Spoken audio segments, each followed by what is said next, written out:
ያመነ የተጠመቀ ይድናል በሚለው ቃል መሰረት አምኜ ያው በእርግጥ በልጅነት የተጠመኩት ለምሳሌ ጥምቀትን እናንተ አትጠመቁ እንደዚህ ይሄን ያህል ገባ ጸብ የሚጨር ነገር ነው ይሄና I don't know why ይሄንን ነገር አጥብቃችሁ የያዛችሁበት ነገር አይገባኝም። ጸብ ነው ገባ እኔ ቤተሰቤ ወላጆቼ አያቶቼም ኦርቶዶክስ ናቸውና አሁን ያንተ አነጋገር ቀደም እንትን ድንገት እንኳን አይ ነው ቲክቶክ አይጠቀሙም ግን ድንገት እንኳን የሰው ቢሰሙ ገባህ የቶንህ ይሄ በቃ መግፋት ቶንህ በጣም ይገፋልና እሱ ይጠቅማል ወይ ምንድነው አሁን የሚያስተምረኝ እኔን አዘን ኦርቶዶክስ ምንድነው መማረው እዚህ አንተ ከምትናገር ድነሻል አንቺ በመጀመሪያ ከመገፋት በስተቀር ይሄና ተጠምቀሽ ድነሻል I'm sorry ምን አልከኝ ተጠምቀሻል አይደለ በ40 ቀንሽ እኔ በ80 ቀን የተጠመቀ ድነሻል አንቺ በ80 ቀን ያው ሴት ልጅ ስለሆንሽ እኔ ምን አለውኝ እንደዳንኩ ነው ማምነው የዘላለም ሕይወት አለሽ ግን የዘላለም ሕይወት እንዳለኝ አምናለሁ ግን የኔ ማን ነው የዘላለም ሕይወት የሰጠሽ በማመኔ ነው ምንድነው ያለው ግን እኮ ስላቋረጥከኛ so there is ግን ካልኮ there is something next አይደል after ግን እሱ ልጨርስና ጠይቀኝ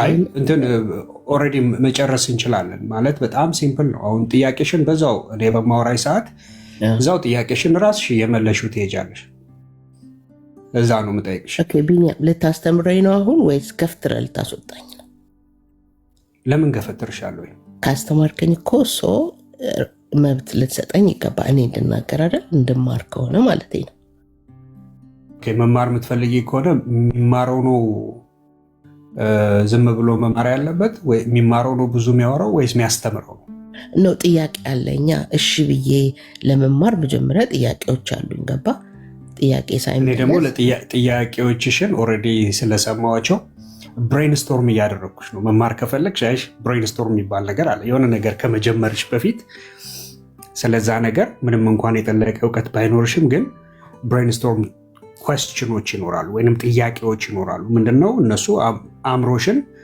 ኦሬዲ አስቀድሞ ሰብጀክት ማተሩ ከመነሳቱ በፊት አምሮሽን ለሰብጀክት ማተሩ ፕሪፔር ያደርጉታል ያዘጋጁታል ማለት ነው ለዛ ነው ስለዚህ ብሬንስቶርም የሆኑ ጥያቄዎች ለምሳሌ ይሄ ምንድነው የሚባለው በጣም ሳይንስ አታድርገው እምነት እኮ በማመን it's not science እግዚአብሔርን በማመን በመቀበል የሚሆን ነገር ስለሆነ በቃ አሜን መማር ትፈልጊያለሽ ጥያቄ ያለኛ ካልጠየቅኩኝ እንዴት አድርገህ ነው የምታስተምረው እሺ ምንድነው ጥያቄሽ እኔ እስካሁን ጥያቄ አልሰማሁም ምክር ነው የሰማሁት ምን መሰለ አሁን ለምሳሌ ጥምቀት አንተ ተጠምቀሃል ይቅርታ መጠየቅ ከቻልኩ አንተን ተጠምቄያለሁ ኦኬ ለምንድን ነው ታዲያ እናንተ ጴንጤዎች እንደማትጠመቁ ጥምቀትን አውጥታችሁ እንደዚህ የምትቀጠቅጡን እኛን ቶንህ ደግሞ ምክሩ ምን መሰለ እኔ ጴንጤ ለመሆን አይደለም ግን ስታስተምሩ ሰማለሁ አንዳንድ ጊዜ የሚመቸኝ ጥያቄ ነው የምትጠይቂው ወይስ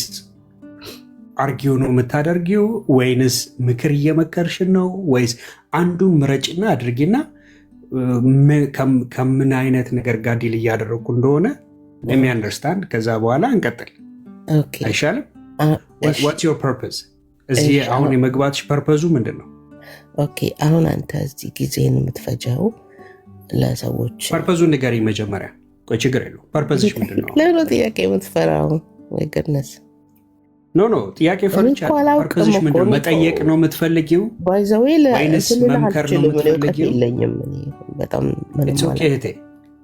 it's okay እኔ የጠየቅኩሽን ብቻ አሁን አድምጪኝ እኔ እኮ እድሉን እየሰጠሁሽ ነው በደንብ እንድታወሪ እድሉን ልሰጥሽ ነው ልትመክሪ ነው የፈለግሽው ልትጠይቂ ነው የፈለግሽው which one is it ወይስ argue ወይስ ልትሞግጭ argue ሳይሆን argument እንኳን it's not constructive ግን ዲቤት ልታደርጊ ነው ወይ የምትፈልጊው which one is it ነው ማለት argumentም constructive ማድረግ ይችላል ግን እኔ አሁን argue ለማለት ራሴ እውቀት ለማድረግ እውቀት የለኝም ግን እኔ even ለመማር ስመጣ እኔን ኮንቪንስ ለማድረግ የምታወራበት ሀሳብ ትክክል አይደለም። አታገኘኝም እኔን። አሁን አንተ ኦርቶዶክሶችን ወደ ጴንጤ ለማድረግ ነው አይደለ ወይ? ትክክለኛ እንደምትለው ታዲያ ምንድን ነው? እኔ ጴንጤ እንዳደርግ ለማንም እኔ ወንጌልን አልሰብክም። ጴንጤ እንዳደርገው እንዳትመጪ ጴንጤ ጋር ካስፈለገ ምን አገባኝ እኔ። ታዲያ ምን እየሰራ ነው? ስለ ጴንጤ ተቋም እዚህ ጋር የቆምኩ መሰለሽ እንዴ እህቴ? ኢየሱስ ክርስቶስ እሱ ያድናል። ጥምቀት ውሃ አያድንሽም። አይነው የጌታ ያዘዘው ስርዓት ነው፣ ግን ስርዓቱ ከድነት ጋር አይደለም። በጥምቀት ሚዳን ድነት የለም። በ80 ቀን ውሃ ውስጥ አስገብተው ስላወጡሽ ድነሻል ማለት አይደለም። ኦኬ፣ እንደ መጽሐፍ ቅዱሱ እንኳን ብንሄድ ያመነ የተጠመቀ ነው። በ80 ቀን ምን ወንጌል ሰብከውሽ አምነሹ ጌታን ከዛ ተጠመቅሽ? ምታቂው ነገር የለም እኮ እሱን ልታስተምረኝ ጊዜን እየወሰድካለሁ። እኔን ለማስተማር እየመለስኩልሽ ነው። ጴንጤ ለማድረግ ማንንም አልሰብክም እያልኩሽ ነው። ጴንጤ ካላረክ ለምን ትለፋለህ? እንደዛ ከሆነ ነው እንግዲህ ሌላ ፐርፐዝ አለ እንዴ? ሂዱ ወደ ዓለም ሁሉ ወንጌልን ስበኩ ነው ያለው እንጂ ጴንጤን ስበኩ ብሎ ጌታ ማንንም አላውቅም። ኦ ማይ ጋድ። ኦኬ ቢኒያም እንግዲህ ኦኬ አንተ እንደፈለክ በል፣ ግን አትሊስት ሪስፔክት ይኖርህ ለእናቶች ለአባቶች፣ ምናልባት ቤተሰብም ውስጥ ኦርቶዶክስ ወይ ዩ ኤክስፕሌን እንትን ይመስላል ዲስሪስፔክት አለበት ሆነ ላይ ነው ስናስተካክል። አንቺ መሰለሽ ማለት ሚዛኗ አንቺ መሰለሽ ማለት ነው ማለት አይደለም። ኦኬ አሁን ችግሩ ይሄ ነው። ኦኬ በምንም አይነት ቶን ላውራው የማወራው ነገር ስድብ ሆኖ ከተሰማሽ ችግር አለ ማለት ነው። ምክንያቱም የማወራው መጽሐፍ ቅዱሳዊ የሆነ ነገር ነው። ኦፌንድ ራሱ ካደረገሽ የማወራው ነገር ኦፌንድ ካደረገሽ ትክክል አይደለም፣ የሆነ ነገር ችግር አለ ማለት ነው። ለምን? የማወራው የእግዚአብሔር ልጅ ኢየሱስን ነው። የእግዚአብሔር ልጅ ኢየሱስን አንቺ በቀደድሽልኝ መንገድ እንደዚህ ሆነህ አውራው፣ በዚህ ወጥተህ አውራው፣ በዚህ ገብተህ አውራው ልትይኝ አትችይም። ድምፅን የሰጠኝ የማወራበትን ቶን የሰጠኝ ጌታ ነው። ያ ማለት ግን ለምናገራቸው ሰዎች ሁሉ እወዳቸዋለሁ፣ ስለምወዳቸውም እነግራቸዋለሁ። ከጥፋት ተመለሱ። ሃይማኖት አያድንም። አጥር ውስጥ ከቶ ይገልሻል፣ ዘላለምሽን ያጠፋዋል። ነገ ትቆሚያለሽ በእግዚአብሔር ፊት። እግዚአብሔር ፊት ስትቆሚ በ80 ቀን ጌታዊ ተጠምቅ ያለውና እስቲ ያስገባኝ አትዩ። እንደዛ የሚባል የለም። አይ ማርያም እኮ እኔ በእርሷ ስም እንደዚህ ያደርጋለውና እስቲ አስገባኝ። ሊሚቴሊ ዋን ቲንግ እዚህ እስካለው ቢኒያም ሶሪ ቢኒ ያኛው ልጅ ነው እንዳለምታታና እግዚአብሔር ሁላችንም ይወደናል። እሺ ይሄ ማወቅ አለብህ። he loves all of us ልጆቹ ነን። ገባ? እግዚአብሔር ይወደናል። አንድ ልጁን የላከው ለዓለም ነው። ገባ? ለኔ ለኦርቶዶክሷ ነው፣ ለሙስሊሙ ነው፣ ለሌላው ነው። እና አንተ ብቻ የሆነ ወንበር ላይ ተቀምጠ ምናምን ዞር በሉ ልትል እንደማትችል ልንገር። እግዚአብሔር ይወደኛል፣ መማር በፈለግኩ መጠን ያስተምረኛል። ገባህ? ይህንም ማወቅ አለብህና አሚን ፍቅር ያስፈልጋል። ገብቶሃል? ለምትሰጠው ሰው ድነሻል አንቺ? አዎ በቃ በየዘላለም ሕይወት አግኝተሻል አልከኝ። እሱ አይደለም መዳን ማለት። እንደዚህ እናርግ ቤኒ፣ እንደዚህ እናርግ። እናንተ ናችሁ የምትቀጥሉት። እንደዚህ እናደርግ አለች። እግዚአብሔር ይወደናል አለች። ልክ ነው። እኛ ይህን ፍቅር ነው ለመናገር የመጣ ነው። ቤኒ አንተን የምትቀጥለው ማይከን ከፈተው። እግዚአብሔር ይወደናል አለች። እኛም ይህን ልንናገር ነው የመጣ ነው። እግዚአብሔር ሰው እንደሚወደው ሰው የሰው ልጅ ክርስቶስ እንደሚወድ ነፍሱን እስከ መስጠት ድረስ የወደደንን አዳኙን ይወዳችኋል፣ ያድናችኋል። ያን እየሰበክን ነው። ግን ምን አለች ታችን? እግዚአብሔር ይወደናል፣ እኛ የእግዚአብሔር ልጆች ነን አለች። እኔ አሁን አንቺን የእግዚአብሔር ልጅ አይደልሽም ብዬ በእውቀት ቻሌንጅ እናደርግሻለን። ከቢኒ ጋር ቀጥይ። የእግዚአብሔር ልጅ የሆንሽበትን ነኝ ብለሽ ሄርሜ አንድ አትሄድ። አይ ነው አንድ ሰከንድ ስጠኝ ከአንተ ጋር እና ይኸውልህ ከልቤ ነው የምልህ። አይኖ በጣም እንደምትደክሙ አውቃለሁ። የምትደክሙት እኔ እንኳን እናንተን አይደለም ሌሎችም እምነት እንደዚህ የሚሰብኩት እየመጡ ቤታችን የሚያንኳኩትንም በጣም ነው ማደንቀው ያላቸው ነገር ለእምነታቸው ማለት ነው። አንተም እንደዛው። ግን ፍቅር እኮ ያስፈልጋል ኤርሚ። እኔን የሚስበኝ እኮ እህቴ ሆይ እንዲህ እያረግሽ ነውና እባክሽ ተመለሽ ልትለኝ ነው እንጂ አሁን ቢኒያም ቅድም ልክ ስገባ ምንም አላለሽ ነው እኔን አይደለም እኮ እየሰማሁ ምንም ነገር አላለ። እንደውም እኔ አንዳንድ ጊዜ እኔ ጠንካራ ቃላቶችን ራሱ የምጠቀመው እሱንም እንኳን ስጠቀም ህዝባችን የሚጠፋበትን መጥፋት ስለሚገደል እንጂ እህቴ ቤተሰብ መራ ሰው ነኝ። እኔ አሁን ራሴን ስነግርሽ ቢኒም ቤተሰብ እንኳን ባይመሰርተን ገና ባያገባም ግን ሙሉ የሆነ ሰው የዩኒቨርሲቲ አስተማሪ የሆነ ሰው ነው። ኦኬ ሙሉ ሰው ነው። አገር መምራት የሚችል ሰው ነው። ሌክቸር እያደረገ ያለ ሰው ነው። ዝም ብሎ ግልብ የሆነ ነገር አይናገርም። እንደውም እኔ ነኝ አንዳንድ ጠንካራ ቃላትን የምጠቀመው ማለት ነው። ምንም ዲስሪስፔክት አላረገሽም፣ ማንንም አላደረገም። ኦኬ ለአንቺ አሁን ምናልባት የአንቺ ንግግር ለእኔ ለስላሳ መስሎ ሊታየኝ ይችላል፣ ጠንካራ መስሎ ሊታየኝ ይችላል፣ ትህትና የተሞላበት ሊመስለኝ ይችላል፣ ወይ ደግሞ ትቢት የተሞላበት ንግግር ሊመስለኝ ይችላል። እኔን መሰለኝ ማለት ግን በዚህ ያለ ሰው ሁሉ በሙሉ የአንቺ ንግግር እንደዛ ነው። እኔ አሁን ለምሳሌ ትቢተኛ ነች ከንግግሯ ታስታውቃለች ብዬ ብል እዚህ ያለ ሰው ሁሉ 670 ሰው ሁሉ በሙሉ በአንድ ቃል ይስማማል ማለት አይደለም። የአንቺን ድምፀት ስሰማ እኔ የገመትኩትን ግምት የማይስማሙ ኖ እህት እንደዛ አይደለችም፣ ትንሽ ድምጿ ከፍ ብሎ ተጮኸ እንጂ አውቃታለሁ ብሎ የሚል ሰው የሚያውቅሽ ሰው ሊኖር ይችላል። እና ልክ እንደዛው ማለት ነው። ቢኒያው ምንም ነገር አላደረገሽም። ምንም ኦኬ። የምንደክመው ድካማችን እኛ ቁጭ ብዬ እሰማለሁ። እናንተንም ማለት አልፈልግም። እኛ ትውልድ መዳን አለበት። ትውልድ ደግሞ መዳን ካለበት ኦኬ። እኛ ፔንቴኮስታል ነን፣ ቤተክርስቲያን አለን፣ አድራሻ አለን፣ የቤተክርስቲያን አገልጋዮች ነን። ኦኬ ፔንቴኮስታል ነን። ትውልድ መዳን ካለበት መጥቶ የሙሉ ወንጌል አባል አይደለም መሆን ያለበት። ኦኬ መጥቶ የመሰረ ክርስቶስ ቤተክርስቲያን አባል አይደለም መሆን ያለበት። መጥቶ የቃለ ሕይወት ቤተክርስቲያን አባል መሆን አይደለም ያለበት። ከኛው ልጀምርልሽ ብዬ ነው። ሄዶ ወይ ደግሞ መጥቶ የኦርቶዶክስ አባል አይደለም መሆን ያለበት። አባልነቱ ባይከፋም በመጀመሪያ ግን በእግዚአብሔር ልጅ ላይ ያለው እምነት ምንድን ነው? ምን ያህል ድረስ ነው ሰው አንድ ሰው የኦርቶዶክስ እምነት ተከታይ ሆኖ በእግዚአብሔር ልጅ ላይ ያመነው ያለው እምነት ዜሮ ነው። ዜሮ ሲፈተሹ ዜሮ ናቸው። ወይ ደግሞ በእኔ ንግግር ኦርቶዶክሳውያን ስትያዙ አብዛኞቻችሁ ገለባ ናችሁ ብዬ የምለው ቃል ማለት ነው። ኤርሚያንተም የሰደብከኝ ነው አይደለሽ? አንቺን አይደለም ያልኩሽ። እኔ ያልኩት ስዳበኝ ምንም ችግር የለም። እኔ እየሰደብኩ አይደለም። ገለባ ነው ማለት እኔ የገጠር ልጅ ነኝ።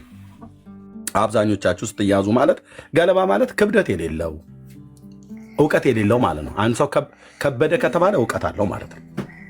ገለባ ማለት እውቀት የሌለው እንደማለት ነው። በእኛ በገጠሩ እኔ አስተማሪ ነኝ እኮ አላልኩኝም ኤርሚ። እኔ አንቺን እኮ አይደለም ብዬ የምልሽ። ዝም ብዬ ስናገር ገና ስትገቢ ቢኒን ከሰሹ። ቢኒን ከምትከሹ ይልቅ ኦኬ እኛ አሁን የእግዚአብሔር ልጆች ነን ብለሻልሽ። ኦኬ የእግዚአብሔር ልጅ ነሽ እህቴ ሙሉ። ኦኬ ማነው ሁሉ የእግዚአብሔር ልጅ ነሽ? አዎ ብለሽ ካልሽኝ የእግዚአብሔር ልጅ ሆንሽ። የእግዚአብሔር ልጅ ነኝ። በቃ እሱን የእግዚአብሔር ልጅ የሆንሽበትን መንገድ እስኪ ከቢኒ ጋር አውሪና እንየው። እኔ ሰው የእግዚአብሔር ልጅ ከሆነ ይድናል። የእግዚአብሔር ልጅ ነሽ አይደል? የዘላለም ሕይወት አለሽ አለሽ፣ የዘላለም ሕይወት አለሽ። አሁን ብትሞች መንግስተ ሰማያት እንደምትገቢ ታውቂያለሽ። ይኸውልህ ቅድም ቢኒ ስጠይቀኝ አንድ ነገር ልለው ስል አቋረጠኝ። እሱም ማለት ከቻልኩኝ ላስረዳ። ኖ አሁን የጠየቁሽን መልሽልኝና ከዛ አስረጂ። አሁን ብትሞች መንግስተ ሰማያት እንደምትገቢ እርግጠኛ ነሽ? ኦኬ ጥያቄ መስ የእግዚአብሔር ልጅ ነኝ ግን ለምሳሌ ሙሉ ቀን የሆነ ኃጢአት ስሰራውዬ ከዛ ብሞት እገባለሁ? ሁሉ ያልጠየኩሽም እሱ ነው። አይኔ ደግሞ ገባ። የእግዚአብሔር ልጅ ከሆንሽ ወራሽ ነሽ ወይ? እንዴት እንደዋልኩኝ አሁን አንተ አታውቅም አይደል? ውሎዬን ማለት ነው። ለምሳሌ ስሰርቅ ምን ስል ምናምን ሰረቅ ውዬ ወዲያ በሞት እግዚአብሔር ጋር መግባት እችላለሁ እንዴ? ስለዚህ እርግጠኛ አይደለሽም ማለት ነው። ገና ለመስራት ንስሐ መግባት ዕለት ንስሐ እገባለሁ። እሱን አደርጋለሁ። በዛሬ ቀን ለሰራሽው ኃጢአት ንስሐ ገብተሻል? እንግዲህ ያው ንስሐ ገብተሽ ነው አልጋሽ ላይ ያለሽው ወይስ ሶፋሽ ላይ ቁጭ ያልሽ? አይደለም ዛሬ አሞኛል። ወደ ጸሎትም አልጸለይኩኝም። ማታ ጠዋት ነው የጸለይኩት። ኖ ግን ኤርሚ ይሄ እኮ አይጠቅምም። ያም ተትኛል። እኔ አሁን እኮ ኮንፊውዝ አድምጪ። ቀልድ አይደለም ማውራው። ጌታ ቀልድ አይበለውና አይደለም። እኔም እየቀለድኩኝ አይደለም። ጌታ አይበለውና አይሁንብሽ። ጌታ አይበለውና እግዚአብሔር ረጅምን ዕድሜ ጤናን ይስጥሽ አይበለውና አሁን በዚህ በታመምሽበት ህመም ከአልጋሽ ላይ ባትወርጂ ብትሞጪ በእኔ እጅ ላይ አይደለም ነፍስሽ በእግዚአብሔር እጅ ላይ ነው። እኔም አያንችም ግን አይሁንብሽ። ምሳሌ ልምሰጥሽ። በዚህ በታመምሽው ህመም አሁን በአልጋሽ ላይ ሳለሽ ተኝተሽ ጠዋት ላትነሽ ብትችይና ብትሞጪ የት ነው የምትገቢው? ኧረ በስመ አብ ወወልድ ወመንፈስ ቅዱስ። ሌላ ምሳሌ አድርግ። በጣም ሲሪየስ አይ ቁም ነገር ነው የማወራሽ። የኔና አንቺ አነጋግሬ ካልሆነ እኔም ቁም ነገር ነው የማወራው። ተሰባሪ ነው ህይወታችን ነው ብዬ የምልሽ እህቴ። የኔና አንቺ ህይወት የሰው ልጆች ህይወት እንደ ጥላ አላፊ እንደ ጤዛ ረጋፊ ነው መጽሐፍ ቅዱስ ላይ እንደሚናገረው። እንደ እንፋሎት በኖ የሚጠፋ እንደ ሳር የሚደርቅ እንደ አበባ የሚረግፍ ዘመን ነው ያለን እኔና አንቺ። በኢዮብ መጽሐፍ ምዕራፍ 14 ቁጥር 15 ላይ እግዚአብሔር ቃል እግዚአብሔር የሰውን ልጆች ፈጥሮ የእድሜያቸው ወሰን ሁሉ የእድሜያቸው ጣሪያ ወሰን ሁሉ በሱ ዘንድ ነው ተወስኖ ያለው። አታውቂው ሂዶ ነው። እኔ አሁን በዚህ ሰዓት ላይ ምሳ እየበላሁ ነው። ኦኬ ምሳ እየበላሁ ነው። ሂዶ ነው የዘመኔ የህይወቴ ማብቂያ የቱ ጋር እንደሆነ አላውቀው። ማናችንም አናውቀው። አንቺ ደግሞ አልጋሽ ላይ ተኝተሽ ሊሆን ይችላል፣ ሶፋ ላይ ተቀምጠሽ ሊሆን ይችላል። ሰው ሁሉ ማሰብ ያለበት ይሄ ነው። ዘላለማዊ ነዋሪ አይደለንም። የቱ ጋር የዘመንሽ ቁጥር እንደሚያበቃ የቱ ጋር የዘመኔ ቁጥር እንደሚያበቃ አላውቀው። ለህይወት ዋጋ ስጥ ብሎ የሚለውን የመድን ድርጅትን ህንፃ ላይ ማስታወቂያ እሱ እናነባለን። ለህይወት ዋጋ ስጥ ብሎ ኢንሹራንስ ግባ ነው፣ የኢንሹራንስ ስራ ነውና። ለህይወት ዋጋ ስጥ ብሎ የሚለውን ግን የመጽሐፍ ቅዱስን እውነት ግን ሰው ለመቀበል ይቸግረዋል።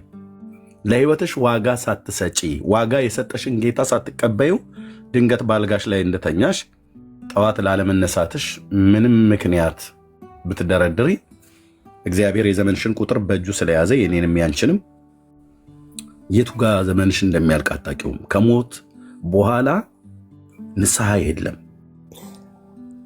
ሰው ከተዘጋ ታሪኩ ተዘጋ። እህቴ እኔም አንቺን ብቻችን ነው የምንሄደው። እዚህ ቲክቶክ ላይ አሁን የሚያቀኝ ሁሉ ኤርሚያስ እኮ ሰባኪ ነው እንትን ምናምን ጌታ ሆይ ምናምን ነገር ብሎ የሚል የለም። እኔም ብቻ ስሞት ከሚስቴ ጋር እንኳን ራሱ አልሄድም። ከልጆቼ ጋር እንኳን ከመወዳቸው ጋር አልሄድም። በየተናጠል እንጠራለን። በክርስቶስ የፍርድ ዙፋን ፊት እንቀርባለን። ቅዱስ አባት እግዚአብሔር አብ የሚጠይቀው የላኩትን ልጄን ኢየሱስ ክርስቶስን እሱን ስሙት ያልኩትን ሰምተሸዋል ወይ ብሎ የሚጠይቅሽ። ልጄን ሰምተሸዋል ወይ ነው ብሎ የሚጠይቅሽ።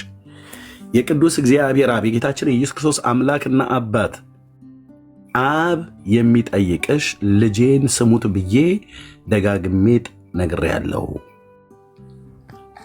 ሰምተሸዋል ወይ ልጄ ነው ብሎ የሚልሽ። አዎ ሰምቻለሁ ብለሽ ካልሽ የልጁ ትምህርት ምን ነበር? ኦርቶዶክስ የሚባል ትራዲሽን ሃይማኖት ውስጥ ገብተሽ ነገር የተቀላቀለባት ባቢሎናዊ ትምህርት ያለባት ቤተክርስቲያን ውስጥ ሆነሽ የዘላለም ሕይወት አለሽ ብለሽ በራስሽ ላይ እየቀለድሽ ነው። ግን አለ ብለሽ ካልሽ ከቢኒ ጋር አውሪ። ምሴን እየበላው ስለሆነ ልጨርስ። ምን የራስን እኔ ወንጌል ምነው የሚያስተምሩን እኛ ቤተክርስቲያናችን መድኃኒዓለም ነው የሚሄደው። ግን ምን መሰለህ ቢኒ አውራት እኔም ጥያቄ ያለኝ ገባ። እኔ 2 እና 2 ስንት ነው 4 በይ እንደዛ አይነት ጥያቄ አይመቸኝ። እኔም ጥያቄ ያለኝ ከጠይቃችሁ ማለት ነው። ኦኬ ስለዚህ እርግጠኛ አይደለሽም ማለት ነው? ኖ ቢኒያም ጥያቄ ያለኝ እኮ። ጥያቄ ለምን ፈራችሁት? የኔን ጥያቄ እኔን ለማስተማር ከሆነ እኮ ምንም ማለት ጥያቄ ቢኖር መቀበላለሁ።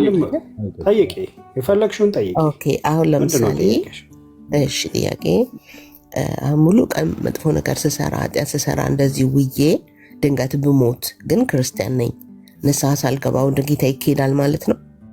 በቀን ምን ያህል ጊዜ ኃጢአት ትሰሪያለሽ? ኧረ እኔ እንደዛ ደግሞ ይታወቃል እንዴ? ኃጢአት ደግሞ እኩል ነው እኮ ትልቅና ትንሽ አለው እንዴ? ኃጢአት ትንሽም ነገር እሺ ለምሳሌ በየቀኑ የምትሰሪው ኃጢአት አለ አይደል? በጣም ብዙ ይሆናል። ገባ ምን እግዚአብሔር እየማረኝ ነው እንጂ ኃጢአተኛ ነኝ። ኦኬ ሶ አሁን እንደው አሁን እንበልና የሆነ ቀን እንደዚህ በየቀኑ ያው የሆነ ጊዜ ላይ ኃጢአት መስራትሽ አይቀርም። እንደዚህ የሆነ ጊዜ ላይ ንስሐ ሳትገቢ ሞት። ኦኬ ስለዚህ በቃ ምን ኃጢአት ነው ቢኒ የምትሰራው? ይሄ ሳታውቅ የምትሰራው ራሱ ብዙ አይደል? ምን ኃጢአት ነው የምትሰሩ? የኃጢአቱ አይነት ምንድን ነው?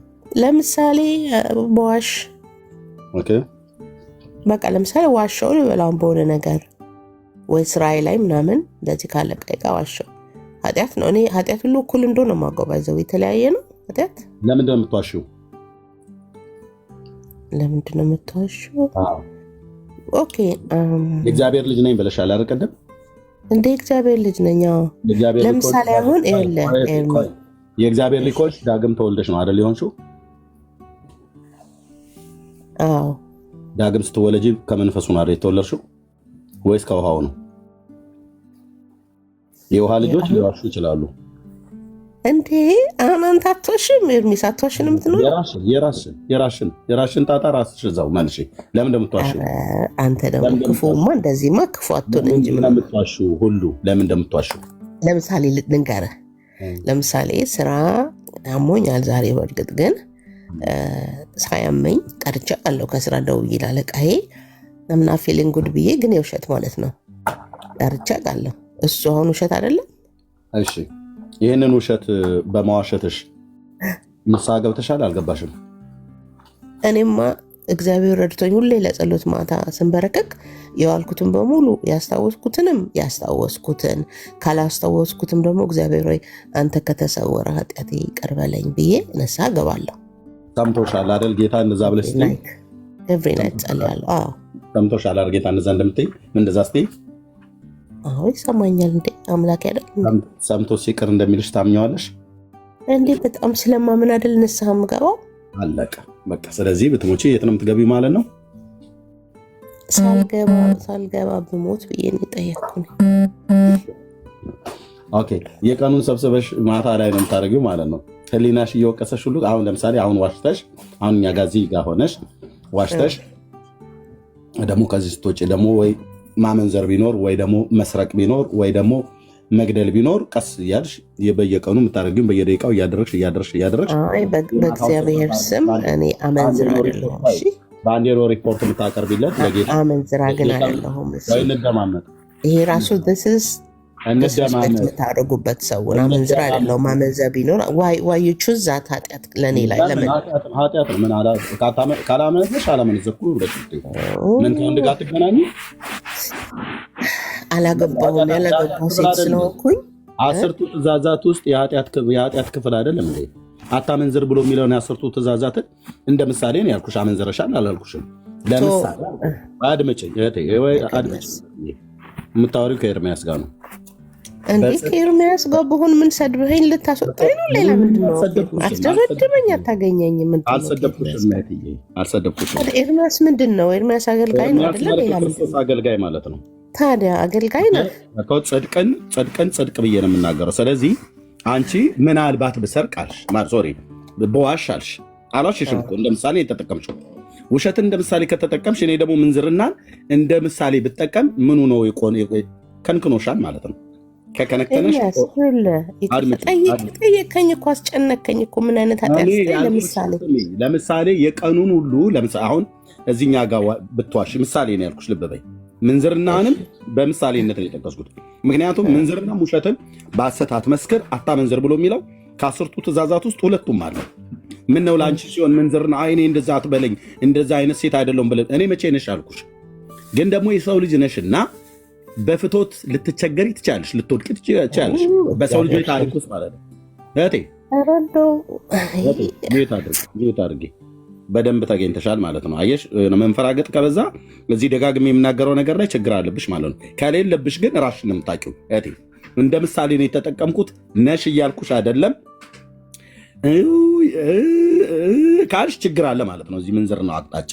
ከሌለ ግን በቃ ሰላም እኮ ነው። እኔ አንቺ ውሸትን እንደ ምሳሌ ከተጠቀምሽው እኔ ደግሞ ምንዝርና እንደ ምሳሌ ብጠቀመው ሆንሽ አመንዝራንሽ አላልኩሽም። እንደ ምሳሌ ነው የተጠቀምኩት። አንቺ እዋሻለሁ ብለሽ እንደ ምሳሌ ሙሉ ማለት በዋሽ ብለሽ እንደ ምሳሌ ከተጠቀምሽው እኔ ደግሞ ምንዝርና ብሎ የሚለውን ኃጢአት እንደ ምሳሌ ብጠቀመው ለምንድን የቆረቆርሽ ነው የምልሽ። ሁለቱም ኃጢአት ነው። ኦኬ ሁለቱም ኃጢአት ነው። ስለዚህ በቀኑ ውስጥ ሰው በመዋሸትም በማመንዘርም ማመንዘር ማለት የግድ ከወንድ ጋር ሄዶ መተኛት ብቻ አይደለም፣ ከሴት ጋር ሄዶ መተኛት ብቻ አይደለም። በጌታችን በኢየሱስ ክርስቶስ አስተምሮ ወደ ሴት ያየ የተመለከተ በዚያን ሰዓት ላይ የተመኛትም በልቡ ከእሷ ጋር አመነዘረ ይላል። እንግዲህ ይኸውልሽ እንትኑን አስረግጬ ልንገርሽ የጽድቁን ጎዳና ማለት ነው። በማየት ሰው ይፈተናል፣ በማየት ሰው ኃጢአትን ይሰራል። ለዓይኔ አምሮት ለሥጋዬ ፍቃድ አሳልፈህ አትስጠኝ ብሎ ጸጋውን ተማምኖ በእግዚአብሔር ፊት መጸለይን የሚያዋጣው። ስለዚህ እንደ ምሳሌ የተጠቀምኩት ነገር ሁሉ አይ እኔ እኮ እንደዛ አይደለሁም ምናምን ነገር። እንዴት ነው እንደዛ የማትሆኚው? አንቺ ከሀገር ሁሉ ሴት የተለየሽ አይደለሽ? በወንድ አትፈተኝም እንዴ? ትፈተኛለሽ። ርዕሱን አትቀይረው ኤርሚያስ፣ ወደ ነበረው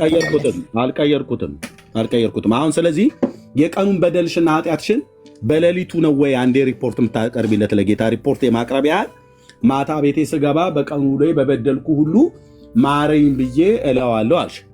አንቺ ማታ ጨለማን ተገና አድርገሽ ነው እንዴ በጌታ ፊት ንስሐ የምትገቢው? ለምን በእያንዳንዱ ሰዓት ለምሳሌ ይህን ተናግሬ ልስጥሽ። ለምሳሌ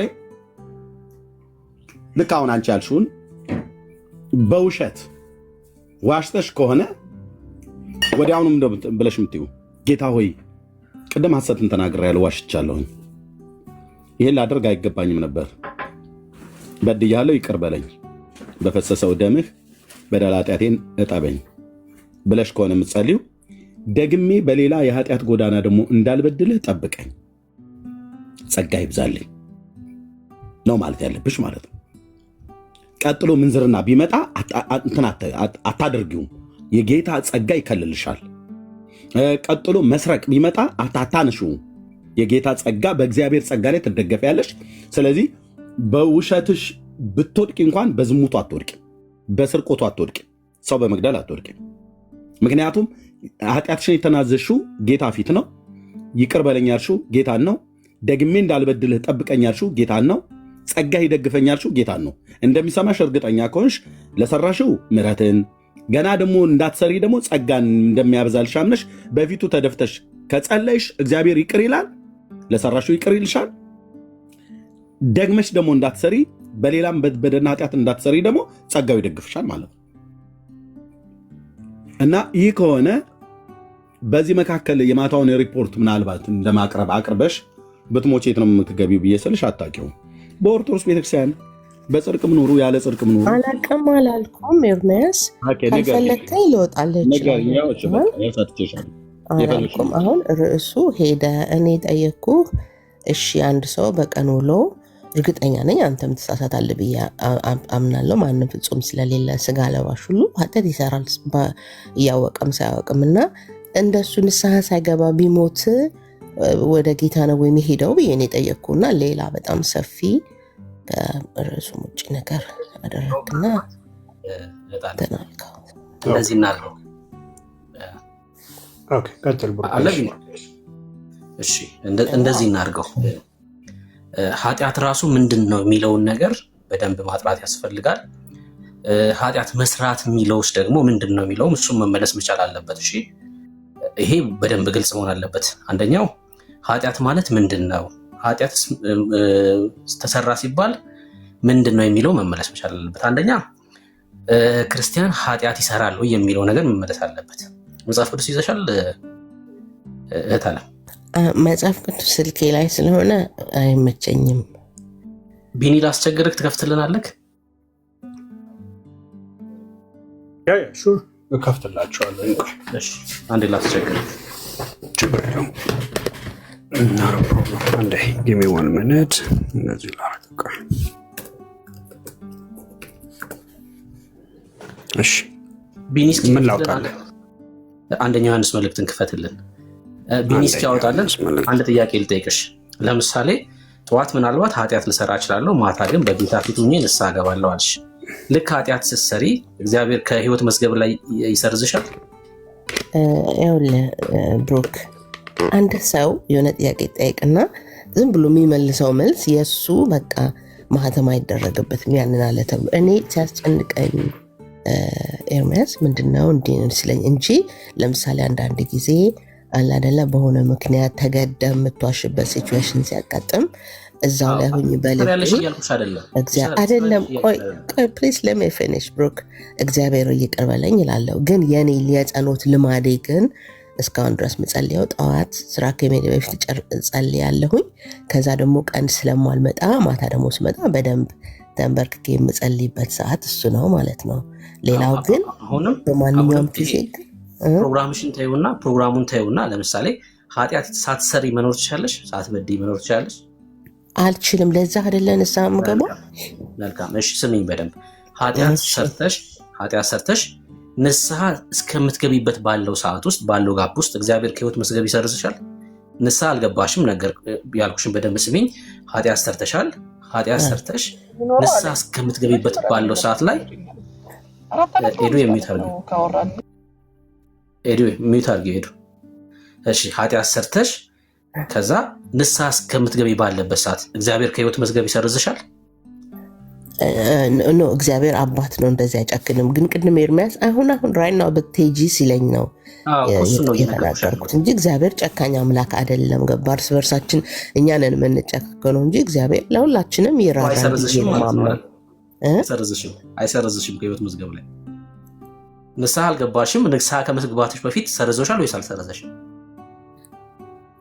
በድለሻል፣ ኃጢአት ሰርተሽ እሱን ነው እኮ የምጠይቅህ ብሩኬ። ብሄድሳ ነፍሴ ከኔ ብትወሰድ እኔ ልመልስሽ። መልስልኝ አንተ።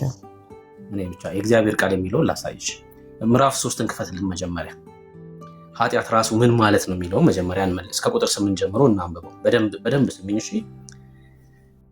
አንደኛ ዮሐንስ መልእክት መጽሐፍ ምዕራፍ 3 ቁጥር 8 እስከ 10 ድረስ ኃጢአትን የሚያደርግ ከዲያብሎስ ነው ይላል። ኃጢአትን ምን የሚያደርግ የሚሰራ ከማን ነው? ከዲያብሎስ ነው። ኃጢአት የዲያብሎስ ስለሆነ ማለት ነው። ዲያብሎስ ከመጀመሪያው ኃጢአትን ያደርጋልና ኃጢአትና ዲያብሎስ አንድ ናቸው ማለት ነው። ያ ማለት የዲያብሎስ ማለት የቁጣ ልጆች ባህሪ ነው ማለት ነው። እሺ፣ የቁጣ ልጆች ባህሪ ምንድን ነው? በኃጢአት ይገለጣሉ። ስለዚህ የዲያብሎስን ስራ እንዲያፈርስ ኃጢአትን እንዲያፈርስ ማለት ነው። የዲያብሎስ ስራ ኃጢአት ነው። የዲያብሎስን ስራ እንዲያፈርስ ቁጥር 9 ላይ እንዲያፈርስ የእግዚአብሔር ልጅ ተገለጠ ይላል። ኃጢአት እንዲፈርስ ፈርሷል ማለት ነው በክርስቶስ ኢየሱስ መገለጥ። ከዛስ ከእግዚአብሔር የተወለደ ሁሉ ኃጢአትን አያደርግም ይላል። አሁን ይህን የእግዚአብሔር ቃል ነው እየተናገረ ያለው። ምን ማለት ነው የሚለውን በደንብ እነግርሻለሁ።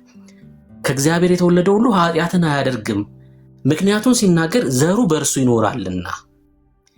የእግዚአብሔር ዘር። አሁን ዲያብሎስ ኃጢአትን ያደርጋል ብሏል። የዲያብሎስ ስንሆን የቁጣ ልጆች ስንሆን ዘራችን ከአዳም ስለሆነ የወደቀው ሰው ስለሆነ ኃጢአትን እንሰራለን። አሁን ዘር ነው የምንቀይረው። ማንነታችን ምን ይሆናል? ከእግዚአብሔር የተወለደ ስለምንሆን ዘሩ በእርሱ ስለሚኖር ከእግዚአብሔር ተወልዷልና ኃጢአትን ሊያደርግ አይችልም ይላል። ናይስ። ኃጢአትን ሊያደርግ አይችልም። የእግዚአብሔር ልጆችና የዲያብሎስ ልጆች በዚህ የተገለጡ ናቸው። ምን ማለት ነው? የእግዚአብሔር ልጆች ኃጢአትን ባለማድረግ፣ የዲያብሎስ ልጆች ደግሞ ኃጢአትን በማድረግ የተገለጡ ናቸው። አንድ ሰው በኃጢአት አረንቋ ውስጥ ስትመለከችው ይሄ የቁጣ ልጅ ነው ትያለሽ፣ የዲያብሎስ ነው ትያለሽ። አንድ ሰው ደግሞ በመልካም ህይወቱ ከተመለከትሽ ይሄ እግዚአብሔር ነው፣ ህይወቱ ይናገራል ማለት ነው። የእግዚአብሔር ልጆችንና የዲያብሎስ ልጆች በዚህ የተገለጡ ናቸው። ጽድቅን የሚያደርግና ወንድሙን የማይወድ ሁሉ ከእግዚአብሔር አይደለም ይላል። እሺ፣ ጽድቅን የማያደርግና ወንድሙን የማይወድ። አሁን በደንብ ስሚ። ከእግዚአብሔር የተወለደ ኃጢአትን አያደርግም ብሎ ነግሮናል መጽሐፉ። ያ ማለት ከእግዚአብሔር የተወለዱ እኛ ክርስቲያኖች፣ አሁን እኔ ይህን ስናገር ስለ ጴንጤ ነው እያወራ ያሉት፣ ማለትም በክርስቶስ ኢየሱስ አምኖ ስለ ዳኑ ሰዎች ነው ማወራው። ኃጢአትን አያደርጉም? አዎ አያደርጉም። ኃጢአትን አለማድረግና አለመሳት ግን አንድ አይደለም። አየሽ፣ ሁሉ በደንብ ስሚ። ኃጢአትን አናደርግም ስንል አንደክምም አንወድቅም ማለት ግን አይደለም። ምዕራፍ 1 ጋር ይደልኛ አሁን ቢናይ ምዕራፍ 1 ይሄን ከያዘን በኋላ ከእግዚአብሔር የተወለደ ኃጢአትን አያደርግም ካለን በኋላ ዮሐንስ ምዕራፍ 1 ላይ ምንድነው የሚነግረን? ምን ማለት ነው የሚለውን ሲመልስ ከቁጥር 5 ጀምሮ ምዕራፍ 1 ላይ እንደዚህ ያለን ዮሐንስ ከእርሱ የሰማናት ለእናንተ የምናወራላችሁ መልእክት እግዚአብሔር ብርሃን ነው፣ ጨለማ በእርሱ ዘንድ ከቶ የለም የምትል ይችላል። እግዚአብሔር ብርሃን ነው። በቃ ይሄ መልእክቱ ይሄ ነው። ምንድነው? እግዚአብሔር ብርሃን ነው የሚል ነው። ከዛስ ከእርሱ ጋር ህብረት አለን ብንል ቁጥር 6 ኪ ፖይንት፣ ከእርሱ ጋር ህብረት አለን ብንል በጨለማ ብንመላለስ ምትለዋን ቃል አይሻት። በጨለማ መመላለስ ማለት ኃጢአትን ህይወት ማድረግ ማለት ነው። ለምሳሌ በቀን 3 ትበያለሽ፣ አላቅም፣ ከዛ በላይ ከዛ በታች አላቅም። ያው ይሄ መደበኛ የታወቀ የሰው ልጅ ባህሪ ስለሆነ ነው እንደዛ ያልኩት። ያ ማለት በየቀኑ እንመገባለን፣ በየቀኑ የምናደርገው ድርጊት ነው መመገብ። ለምሳሌ ኃጢአትንም ህይወታቸው ያደርጉታል። ምን አይነት ሰዎች? የቁጣ ልጆች። አየሽ፣ ኃጢአት ውስጥ መኖር እና መውደቅ ልዩነት ስላለው ነው። መውደቅ መሳትና በኃጢአት አረንቋ ውስጥ መኖር ልዩነት አለው። ታዲያ ምን አለን? ከእርሱ ጋር ህብረት አለን ብንል ከእግዚአብሔር ጋር እኔ ህብረት አለኝ ብል በጨለማ ብመላለስ እንዋሻለን እውነትንም አናደርግም ይላል። ሰው ከእግዚአብሔር ጋር ህብረት አለኝ የሚል ሰው በጨለማ አይመላለስም ማለት ነው። ታዲያ በብርሃን ነው የሚመላለሰው፣ ህይወቱ የተገለጠ ነው ማለት ነው። ለምን? ከብርሃን ጋር ህብረት ስላደረገው። ነገር ግን እርሱ በብርሃን እንዳለ በብርሃን ብንመላለስ ይላል። አየሽ፣ በብርሃን ብንመላለስ ለእያንዳንዳችን ህብረት አለ። ምን? በብርሃን አሁንም እዚህኛው ብርሃን የሚለው ቃል መመላለስ የሚል አለው።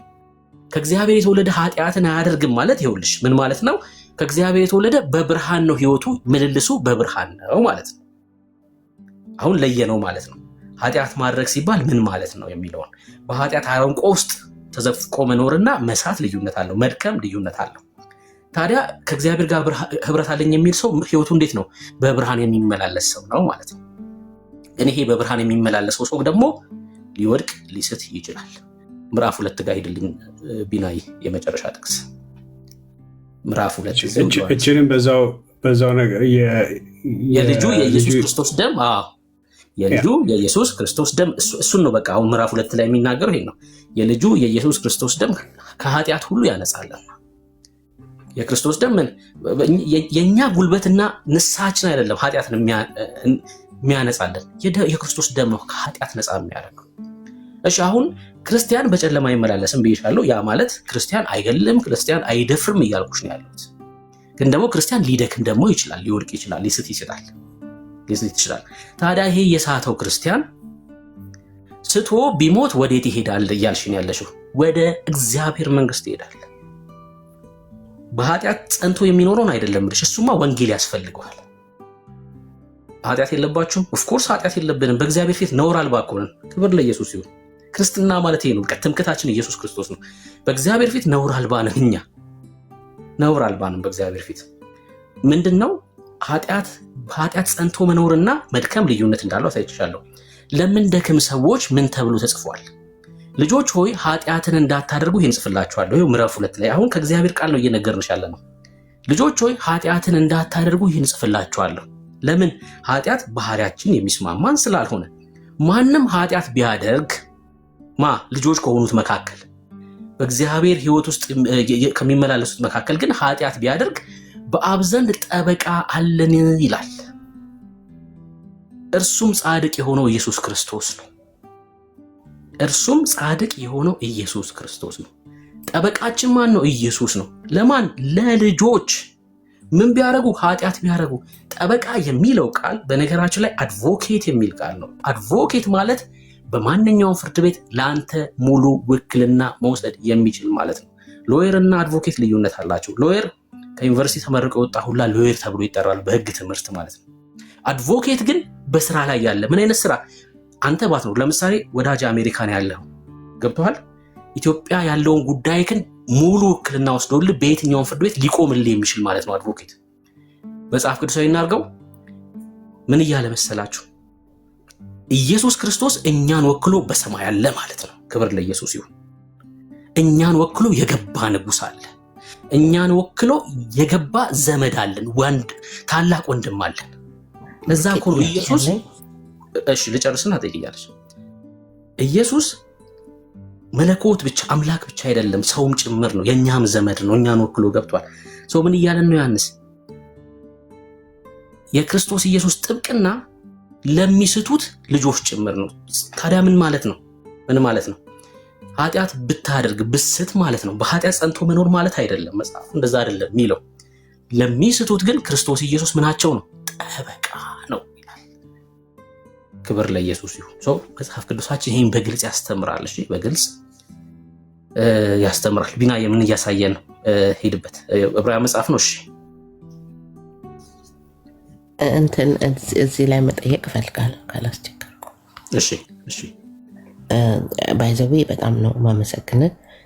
በጣም በራ ያለን ነገር አሳይተኛል። በትህትና እግዚአብሔር ይስጥልኝ። ይሄ ግን አሁን ለምሳሌ ልጆች ሆይ እህታችን የሆነች ልጅ ፖስት ካደረገችው እያነበብኩ ነው። ኃጢአት እንዳታደርጉ ይህን ጽፍላችኋለሁ፣ ማንም ኃጢአትን ቢያደርግ ከአብ ዘንድ ጠበቃ የሚለው እኔ የሚመስለኝ እሱ ማንም ኃጢአትን ቢያደርግ ንስሐ ይግባ የሚል ነበር የሚመስለኝ የምረዳው። ማለት ኃጢአት ስለሰራን እግዚአብሔር አያባረረንም፣ ግን ኃጢአት ብናደርግ እግዚአብሔርን ይቅርታ መጠየቅ እንችላለን የሚል አንደርስታንዲንግ ነበር የነበረኝ። አሁን አንተ ያልከው ግን ኢቭን ዞ ኃጢአትንም ይቅር በለኝ ባንልም ኢሚዲየትሊ ይቅር ያስብለናል ነው ያልከኝ አይደል? አዎ ኢየሱስ ይኸውልሽ ብሩኬ አሁን መጀመሪያ ያ ግን እንዲሆንልሽ ምን ማድረግ አለብሽ መሰለሽ? መጀመሪያ ልጅ መሆን አለብሽ። አሁን ይሄ ልጆች ሆይ ብሎ ሲጀምር አክቹዋሊ ዮሐንስ ልጆቼ ብሎ ነው የጀመረው፣ ምክንያቱም ልጆች ስለሆኑት ነው የተናገረው። ነገር ግን የእግዚአብሔር ልጆች ለሆኑት ነው ይሄ የሚሰራው። መጀመሪያ የሰው ልጅ መወለድ አለበት ኢን ሴንስ። አሁን አንቺ የጎረቤት ልጆች የአንቺ ልጆች አይደሉም። የፈለገ ብትወጃቸው ቤትሽ ቢኖሩ ቢመጡ ከልጆች ጋር ቢጫወቱ እንደው ልጅ እንኳን ቢኖርሽ አንቺ የወለድሽው ልጅ የራስሽ ልጅ ነው። ኦኬ ልጅሽ ቤት ውስጥ ለማጥፋትም ለማልማትም ጥሩ ልጅም ለመሆን መጥፎ ልጅም ለመሆን መጀመሪያ መወለድ አለበት። ልጅ ሳይወለድ ለልጅ የተገባውን መብት ኢንጆይ ማድረግ አይችልም። ስለዚህ መጀመሪያ ምንድን ነው የሰው ልጅ መሆን ያለበት ከተባለ በክርስቶስ ኢየሱስ አምኖ መወለድ አለበት። ኢየሱስ ደግሞ ይሄንን እንዴት ነው መወለድን እንዴት ነው ሰው የሚያገኘው ከተባለ ይኸው እዚሁ ዮሐንስ ወንጌል ላይ ምን ይለናል? ቁጥር 12 ኦኬ የእርሱ ወደ ሆነው መጣ የገዛ ወገኖቹም አልተቀበሉትም አለና ቁጥር 12 ለተቀበሉት ሁሉ ግን በስሙ ለሚያምኑት ለእነርሱ የእግዚአብሔር ልጆች የሆኑ ዘንድ ስልጣንን ሰጣቸው። ስለዚህ መጀመሪያ መወለድ አለብሽ፣ የእግዚአብሔር ልጅ መሆን አለብሽ። ከዛ በኋላ አሁን ይሄ ልጆች ወይ ኃጢአትን ብታደርጉ በአብ ዘንድ ጠበቃ አላችሁ የሚለው ለአንቺ ይሰራልሻል። ግን አሁን አንቺ ልጅ አይደለሽም። ልጅ ካልሆንሽ ደግሞ ያ ሊሰራልሽ አይችልም። እንደዚህ ብዬ በምድራዊ ነገር ላስረዳሽ አይደለም ቢኒ፣ ስለገባኝ ልጅ አለሽ የለኝም። ግን ስለገባኝ ሀሳብህ አትችልም፣ እኔ የእግዚአብሔር ልጅ ነኝ እያልኩ አንተ አይደለሽም አትችልም። እሺ ቀጥል። ችግር የለውም። እሱን በሂደት እናየዋለን። እግዚአብሔር ልጅ መሆንሽን አለመሆንሽን አሁን በሂደት እናየዋለን። ለምሳሌ ቃሉ ሲናገር ቃሉ እንደ መስተዋት ነው፣ የራሳችንን እናይበታለን ውስጡና እንየው። ለምሳሌ አንቺ በምድራዊ ያለውን ስርዓት ታውቂዋለሽ። ሰዎች ሲወልዱ ሲዋለዱ ምናምን ታውቂያለሽ። ይሄንን ሰው የፈለገ ነገር አስዩም እናድርግ። አንቺ ለምሳሌ ልጅ አለሽ እንበል። የአንቺ ልጅ የፈለገ ነገር ቢሆን በቤትሽ ውስጥ ምንድነው ጥሩም ልጅ ይሁን መጥፎም ልጅ ይሁን ቢያጠፋም ቢያለማም ልጅሽ ነው፣ ወልደሽዋል። ቢያጠፋም ቢያለማም ልጁ ቤት ውስጥ ያለ ልጅ ከጎረቤት ልጅ ጋር እኩል አይደለም የምታደርጊው። የጎረቤት ልጅ በጣም ጨዋ በጣም የተወደደ ልጅ ቢሆን እንኳን ከልጅሽ የበለጠ የጎረቤትሽን ልጅ አታየው። በናቹራል ፕሮሰሱ ነው ማለት። ስለዚህ አሁን መጀመሪያ መደረግ ያለበት የሰው ልጅ ማድረግ ያለበት ምንድነው ከተባለ ከጌታ ከኢየሱስ ክርስቶስ ጌታ ኢየሱስ ክርስቶስን በማመን የእግዚአብሔር ልጅነት ስልጣን፣ ልጅነት ደግሞ ስልጣን ነው። ያንን ስልጣን ማግኘት አለበት መጀመሪያ። ስለዚህ አሁን ቅድም ብሩኬ አንደኛው ዮሐንስ ላይ ምዕራፍ 2 እንደዚሁም ምዕራፍ 3 ላይ ያለውን ወደፊት ነው ወደኋላ ሄድ ብሎ ያሳየሽ። እሱ ለማን ነው ከተባለ ለልጆች ነው። ከእግዚአብሔር የተወለደ ኃጢአትን አያደርግም ብሎ ሲጀምር ደራረባችሁብኝ ገባ። ብሩኬ የገለጸው ላይ ጥያቄ ነበረኝ። አሁን ደግሞ አንተ እንትን እያልክ ነው። እና የብሩኬ የገለጠው ላይ ጥያቄ ካለች ጠይቂ፣ ችግር የለውም። ጠይቄ ነበር እኮ እንትን ያንን ክፍል የተረዳሁት ዮሐንስ መልእክት ላይ ያለውን እኔ የሚመስለኝ ንስሐ ግቡ የሚል ነው። ግን አሁን ለምሳሌ እኔ እግዚአብሔር ልጅ ነኝ። እሱን ያው እኔ አሁን አንተ እግዚአብሔር ልጅ መሆንህን የምታውቀው ራስህ ነህ ቢኒ፣ እኔ አይደለሁም የምነግርህ። እኔ እግዚአብሔር ልጅ ነኝ። ከዛ ባለፈም ደግሞ እግዚአብሔር ነው የሚጠይቀኝ ብዬ ነው ማምነው። እና ግን የእግዚአብሔር ልጅ ስለሆንኩኝ ኃጢአት ስሰራ ንስሐ ባልገባም ኢሚዲየትሊ ያ ቃል ጌታ ኢየሱስ ለእኔ ጠበቃዬ ስለሆነ ያሰሪልኛል ማለት ነው ወይስ ኮንፌስ ማድረግ አለብኝ በእግዚአብሔር ፊት? እሱ ነበረ የጠየኩት። ብሩኬን እሺ ቅድም ምን ብዬሻለሁ መሰለሽ? እኛ ስለበደልን የሚቋረጥ የዘላለም ሕይወት፣ ስላልበደልን የሚቀጥል የዘላለም ሕይወት የለንም። የዘላለም ሕይወታችን ዋስትና ክርስቶስ ኢየሱስ ነው።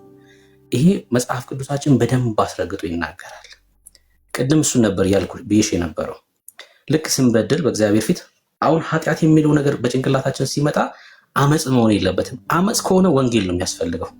ያዕቆብ መጽሐፍ ምዕራፍ 2 ቁጥር 17 ላይ ስራ የሌለው እምነት በራሱ የሞተ ነው የሚለው። እሺ የሞተ እምነት ኦልሬዲ ካለክ ስራ የለህም ማለት ነው። ህይወት ጨለማ ነው። ምንድነው ያልኩት? ሁሉ በደንብ ስሚ። ስራ የሌለው እምነት በራሱ የሞተ ነው ነው የሚለው። የሞተ እምነት ደግሞ አያድንም። ኦልሬዲ ይሄ ሰው አልዳነም ማለት ነው። እሺ ስራ የሌለው እምነት ይሞታል አይደለም የሚለው ቃሉ። ይሞታል ቢሆን እምነቱ ባለመስራቱ ምክንያት ምን እየሆነበት ነበር የሚሆነው? ባለመስራቱ ምክንያት እምነቱ እየሞተበት ይሄዳል ነው። ይሄ ግን ኦልሬዲ ስራ ከሌለው የሞተ እምነት ነው ያለው። የሞተ እምነት ደግሞ አያድንም። ስራ ከሌለው አንድ ሰው ህይወት ከሌለው አልዳነም ማለት ነው። ህይወቱ በጨለማ ከሆነ ወንጌል ነው የሚነገረው። በፍሬው ታውቋቸዋላችሁ ይላል። ፍሬውን አይተክ ጨለማ ከሆነ ህይወቱ የዚህን ዓለም ሰዎች መስሎ የሚኖር ከሆነ ወንጌል ይነገረዋል። ነገር ግን ክርስቲያን ምን ብያለሁኝ ቅድም? ይደክማል፣ ይወድቃል። ኦፍኮርስ የሚራራ ሊቀ ካህን አለ። መጽሐፍ ቅዱሳችን ስለ ንስሐ ሲናገር ስለ ህብረት ንስሐ ይናገራል። ለምሳሌ በቤተ ክርስቲያን መካከል አንዳንድ ሰዎች የተገለጠ ኃጢአት ሲኖራቸው ከጉባኤ ሁላ እንዳይመጡ ይደረግና ምን ይደረጋል? በንስሐ ጊዜ የንስሐ ጊዜ እንዲኖራቸው ይደረጋል።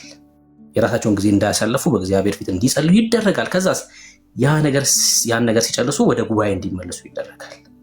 ወደ ጉባኤ ተመልሰው መጥተው አብረው ህብረት እንዲያደርጉ ይደረጋል። ከዘላለም ህይወት አንጻር ግን ቅድም ምን ብዬሻለሁ?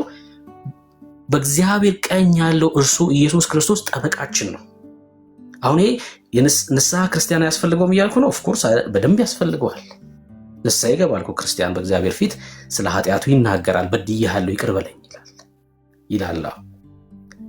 የዘላለም ህይወትን ግን ስናነሳ ይሄ ለሚደክሙት ጠበቃ አለን። ለምን መሰለሽ? የክርስቶስ ኢየሱስ ደም መስቀል ላይ የፈሰሰው ዛሬም ኃጢአትን የሚያጠብ ስለሆነ ነው። ክርስቶስ ኢየሱስን ስለለበስ ነው። ተመልከቺ፣ ይህን ጥያቄ መልሽልኝ ፈቃደኛ ከሆንሽ ብቻ። ገላትያ 3:27 ላይ 26 ላይ በእምነት በኩል ሁላችሁ የእግዚአብሔር ልጆች ናችሁ ካለ በኋላ 27 ላይ ምን ይላል? የተጠመቃችሁ ሁላችሁ ክርስቶስን ለብሳችሁታል ይላል። መልበስ ማለት የጽድቅ ልብስ የሆነውን ኢየሱስን መልበስ ማለት ነው። ሰውነትሽ ላይ ሁሉ ፈቃደኛ ከሆንሽ መልሽልኝ። እየሰማኝ ነው። እስክትጠይቀኝ ነው የምጠብቀው። እሺ፣ ሰውነትሽ ላይ የሆነ ቦታ ላይ ጠባሳ አለብሽ? አንቺ የምታውቂው ሰዎች የማያውቁት? አይ የለብኝም። የለብሽም። በአጋጣሚ ለምሳሌ ሰዎች የሆነ ስፍራ ላይ ለምሳሌ እኔ እጄ ላይ ጠባሳ አለ። ሰዎች በሆነ አጋጣሚ ሰውነታቸው ላይ ጠባሳ ይሆናል። ነገር ግን ወደ ውጭ ሲወጡ ጠባሳቸው አይታይም። ለምንድን ነው ጠባሳቸው ማይታየው? ለብሰው ስለሚወጡ እርቃናቸውን ስለማይወጡ ማለት ነው። ለምሳሌ አንዳንድ ሰው የአእምሮ በሽተኛ ከሆነ እርቃኑን ይወጣል። እሱ ከሆነ ይታያል፣ ሁሉ ነገሩ ግልጽ ስለሚሆን። ለብሰሽ ከወጣሽ ግን የሰውነትሽ ጠባሳ አይታይም። ምክንያቱስ ሰው የለበሰውን ልብስ ስለሆነ የሚያየው። ክርስቶስ ኢየሱስ የጽድቅ ልብሳችን ነው። ለኛ የለበስነው ኢየሱስን ነው። የተጠመቃችሁ ሁላችሁ ክርስቶስን ለብሳችሁታል ሲል የሚታየው ኢየሱስ ነው ማለት ነው። በእግዚአብሔር ፊት ክብር ለኢየሱስ ይሁን። ታዲያ ኃጢአታችን በእግዚአብሔር ፊት ታይቶ ያልጠፋ ነው ከለበስነው ከክርስቶስ ኢየሱስ የተነሳ ነው ማለት ነው። ሁሌም ስለ ልጆቹ የሚታይ ደም አለ በእግዚአብሔር ፊት።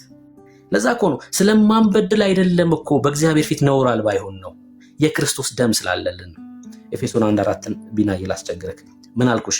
ስለማንበድል ስለማንደክም ሳይሆን በእግዚአብሔር ፊት ነውር አልባ ይሆን ነው። የክርስቶስ ኢየሱስ ደም ሁሌም ከኃጢአት ሁሉ ስለሚያነጻ ነው። የጽድቅ ልብስ ለብሰናል። እግዚአብሔር ሲመለከት እኛ ላይ ልጁን ነው የሚያየው። አየሽ፣ የጽድቅ ልብስ የሆነውን እኛን ይኸውልሽ፣ ብሩክን አይቶ እግዚአብሔር ልጄ ሊል አይችልም። እኔን አይቶኝ እግዚአብሔር ልጄ ሊለኝ አይችልም በጭራሽ። ለምን?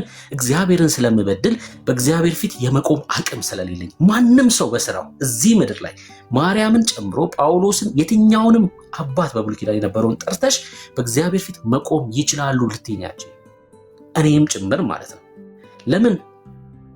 ጽድቃችን የመርገም ጨርቅ ስለሆነ እንበድላለን፣ እግዚአብሔርን እናሳዝናለን። ግን እግዚአብሔር ልጆቼ ይለናል ዛሬም። ለምን? ክርስቶስ በእኛ ላይ ስለሚታይ። እንደዚህ ይላል፣ ዓለም ሳይፈጠር በፊቱ ክብር ለኢየሱስ ይሁን። አሁን በሰዎች ፊት አይደለም፣ በእግዚአብሔር ፊት ነውር አልባ ከሆነን ታዲያ ይሄ በምንድን ነው? በክርስቶስ ደም ነው። ዓለም ሳይፈጠር በቀደመ እውቀቱ እግዚአብሔር ምን አደረገን? በፊቱ ቅዱሳንና ነውር የሌለን በፍቅር እንሆን ዘንድ በክርስቶስ ኢየሱስ መረጠን ነው የሚለው። በደንብ ስሚ። በፊቱ ማለት በማን ፊት ነው? በእግዚአብሔር ፊት ነው። በእግዚአብሔር ፊት ምን ሆነን? ቅዱስና ነውር የሌለን። በእግዚአብሔር ፊት ነውር የሌለኝ ነኝ እኔ። ነውር የሌለኝ የሆንኩት ኃጢአት ስላልሰራሁኝ አይደለም፣ ስላልደከምኩ አይደለም። ነገር ግን የጽድቅ ልብስ የሆነውን ኢየሱስ ክርስቶስ ስለሚታይልኝ ነው። ዘመዳችን ነው ኢየሱስ። ስለኛ ነው የገባው ወደ ሰማይ። አየሽ፣ ይሄን ስጋ ይዞ ነው የሄደው። የማርያም የማህፀኗ ፍሬ ነው ኢየሱስ። ሞትን ትሞታለህ የተባለውን የአዳምን ስጋ ይዞ ነው ክርስቶስ ኢየሱስ ሰማይ የገባው። ለዛ እኮ ነው ታላቅ ወንድማችን ነው፣ በሰማይ ዘመድ አለን። ስለኛ ነው ጌታ ደሙን ይዞ የገባው። ቀድሞ መግባቱ ለኛ መድኃኒት ሆነልን ማለት ነው። እና የዘላለም ሕይወት ዋስትናችን ከኛ አንጻር ሳይሆን ከክርስቶስ ደም የተነሳ ነው። ለዛ ነው ጠበቃ የፈሰሰው ደም ሁሌም ከኃጢአት ስለሚያጥበን፣ ሁሌም ንጹህ ስለሚያደርገን በእግዚአብሔር ፊትና የሚጠብቀን የኢየሱስ ደም ነው።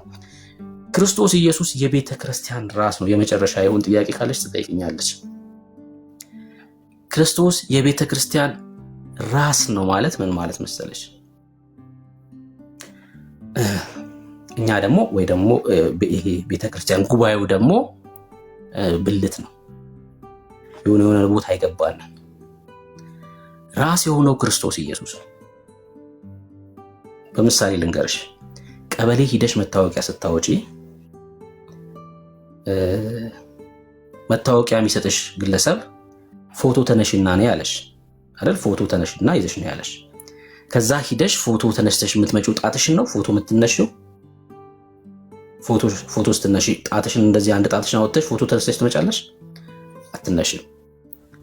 ሆድሽ አካባቢ እንደዚህ ገልጠሽ ፎቶ ተነስተሽ ትሄጃለሽ? እንደዛም አታረጊም። አንድ እግርሽን ወደ ላይ አንስተሽ ፎቶ ተነስተሽ ትሄጃለሽ? አታረጊም። እንደዛ ብታረጊ የማን እንደሆነ አይታወቅም። ያ መታወቂያ መለየት አይቻልም ማለት ነው። መለየት አይቻልም። ሰው ምንሽን ነው ፎቶ የምትነሺው? ከአንገት በላይ ያለውን ክፍል ነው የምትነሺው። ከአንገት በላይ ያለው ክፍል ማንነታችንን የሚገልጽ ስለሆነ ማለት ነው። ክርስቶስ ኢየሱስ የቤተ ክርስቲያን ራስ ነው ማለት የቤተ ክርስቲያን መልኳ ነው ማለት ነው። በእግዚአብሔር ፊት መቆሚያዋ ኢየሱስ ነው። በቃ መታወቂያዋ ኢየሱስ ነው ማለት ነው። እግዚአብሔር ለዛ እኮ ነው ይሄን ጉባኤ ነውር አልባ ነው የሚለው። ቤተ ክርስቲያንን እግዚአብሔር ነውር አልባ በፊቱ ያደረጋት መታወቂያችን ኢየሱስ ስለሆነ ነው። ራስ የሆነው እሱ ስለሆነ ነው ምንጠራው። ለዛ እኮ አንደኛ ቆሮንቶስ መጽሐፍ ምዕራፍ 15 ቁጥር 28 ላይ ሁሉን ካስገዛለት በኋላ ሁሉን ላስገዛለት እሱ ደግሞ ይገዛል፣ ልጁ ደግሞ ይገዛል ሲል የቤተ ክርስቲያን ራስ እንደመሆኑ ቤተ ክርስቲያን ትገዛለች ሲል ነው ያን የሚናገር። ለምን? የቤተ ክርስቲያን ራስ ነው፣ መልኳ ነው ኢየሱስ። ሁሉን ላስገዛለት እንገዛለን እኛ፣ እሱስ ራስ ስለሆነ ማለት ነው። ይሄ የተነገረው ለክርስቶስ ኢየሱስ። መልካችን ማን ነው? ኢየሱስ ነው። በኃጢአት እንዳንጠፋ የሚጠብቀን በቃ የክርስቶስ ደም ነው ማለት ነው። እና ጠበቃ የሚለው ይህን ሲናገር ነው። እኛን ወክሎ ጌታ ስለገባ የክርስቶስ ደም ሁሌም ስለሚያነጻን ነው። እህት ዓለም ዋስትናሽን ኢየሱስን ብቻ አድርግ። ኢየሱስን ተመልከች፣ እሱ ከዘላለም ሞት ያድናል። እሺ፣ አንድ የመጨረሻ ጥያቄ። በጣም ነው የማመሰግነው። ብዙ ነገር እየተማርኩኝ ነው። ያዕቆብ ላይ መሰለኝ፣ ክፍሉን አላውቀውም ገልጬ ማየት መሆን ስለማልችል እምነት ያለ ስራ የሞተ ነው ማለት ምን ማለት ነው? እሺ፣ ቅድም ያነሳሁት ማለት ነው። ቢኒ ክፈትልንና አጭር አድርጌ ልመልስልሽ፣ ከዛ ከቢኒ ጋር ትቀጥላላችሁ። ቅድም ያነሳሁት እሱን ነበር። አሁንም አንሚዩት አድርገሽ ብትመልሽልኝ ደስ ይለኛል። ለምሳሌ የሞተ እምነት ያድናል? የሞተ መመለስ ትችላለሽ። እኔ ዝም ብዬ ማውራት እችላለሁ። የምጠይቅሽ በደንብ እንደዚህ እንድታሰላሲው ስለምፈልግ ብቻ ነው። ሚዩት ላደርገው? አይ ፍቃድሽ ከሆነ ብቻ ነው፣ አላስገደድሽም እንድትመልሺ። ከቻልሽ ግን መልሽልኝ። የሞተ እምነት ያድናል? ምንድነው የሞተ እምነት ማለት? ሰው ሲያምን ነው አይደል የሚድነው? አዎ። የሞተ እምነት ያለው ሰውስ ይድናል? አሁን እውነተኛ እምነት ለምሳሌ እምነት እውነተኛ እምነት ሲሆን አይደል የሚያድነው? አዎ። የሞተ እምነትስ ቢሆን የሞተ የሚያደርገው ስራ ስለሌለበት ነው? አይ የሞተ እምነት በራሱ የሞተ እምነት የሚባል አለ እንዴ? አላወኩም። እውነተኛ ያልሆነ እምነት ማለት ነው።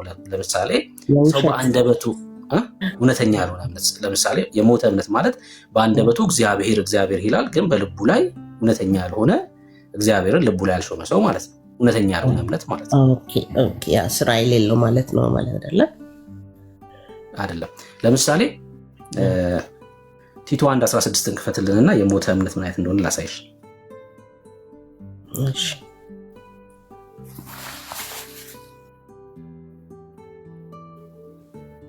አዲሱ መደበኛ ትርጉም አለው እንዴ ቢኒ? በጣም በደንብ ስለሚገልጸው አዲሱ መደበኛ ትርጉም የለውም። 1:16 እሺ፣ ይሄኛው የለውም። እሺ፣ እግዚአብሔርን እንዲያውቁ በግልጥ ይናገራሉ ይላል። ምን ማለት መሰለሽ? እግዚአብሔርን እንደሚያውቁ በግልጽ እግዚአብሔርን እናውቃለን ይላሉ፣ ዳሩ ግን የሚያጸይፍና የማይታዘዙ ለበጎ ስራም ሁሉ የማይበቁ ስለሆኑ በስራቸው ይክዱታል ይላል። እምነታቸው እውነተኛ ስላልሆነ እግዚአብሔርን በግልጥ እናውቃለን እያሉ እየተናገሩ ግን እውነተኛ እምነት ስለሌላቸው በስራቸው እግዚአብሔርን አለማመናቸውና አለመከተላቸውን በስራቸው ክደው ያሳያሉ ብሎ ይነግረናል ቲቶ። ሀሳቡ ግልጽ ከሆነልሽ ወይ ደግሞ ግልጽ ካልሆነ ደግሞ ድጋሜ ልንገርሽ። ሀሳቡ ግን እነዚህም እነማን ናቸው? አይ እውነተኛ ያልሆነ እምነት ምን አይነት እንደሆነ እያሳየሁሽ ነው ያለሁት። መጀመሪያ የሞተ እምነት ማለት ምን ማለት እንደሆነ። ለምሳሌ አጋንንት እግዚአብሔርን እኮ ያምናል አይደል? ይንቀጠቀጣል። ግን የአጋንንት እምነት የሚያድነው አይነት እምነት አይደለም። እግዚአብሔር እንዳለ ያውቃል እኮ አጋንንት። የአጋንንት አይነት እምነት ያላቸው ሰዎች ማለት ናቸው የሞተ እምነት ያላቸው ሰዎች። እውነተኛ እምነት አይደለም፣ በአንደበታቸው ላይ ያለ እንጂ ልባቸው ላይ ያልሆነ እምነት። አሁን ያዕቆብ ጋር እንመለስ። ሶሪ ወደዚህ እንትን አልኩህ። ያዕቆብ 2 ጋር እንሂድና ከ14 ጀምሮ እናንብብ።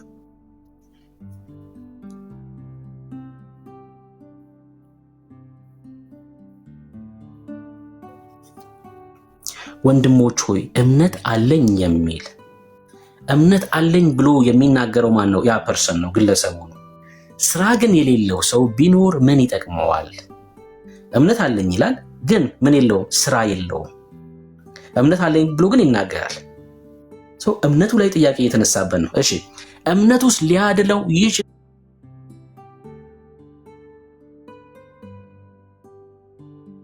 ይችላልን?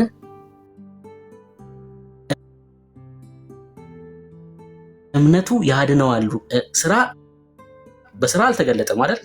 እምነት አለኝ ብሎ ይናገራል። ህይወቱ ምንድነው? የጨለማ ህይወት ነው። ስራ የለውም። ታዲያ እምነቱ ሊያድነው ይችላል? አይችልም በጭራሽ። ለምን? እውነተኛ እምነት ያለው ሰውማ ስራ ስላለው ማለት ነው። እንደዚህ ይላል፣ ወንድም ወይም እህት ራቁታቸውን ቢሆኑ የዕለት ምግብ ቢያጡ ከናንተ አንዱን በደህና ሂዱ እሳት ሙቁ ጥገቡ ቢላቸው ለሰውነት ግን የሚያስፈልጉትን ባትሰጧቸው ምን ይጠቅማቸዋል? ምኑ? የናንተ እምነት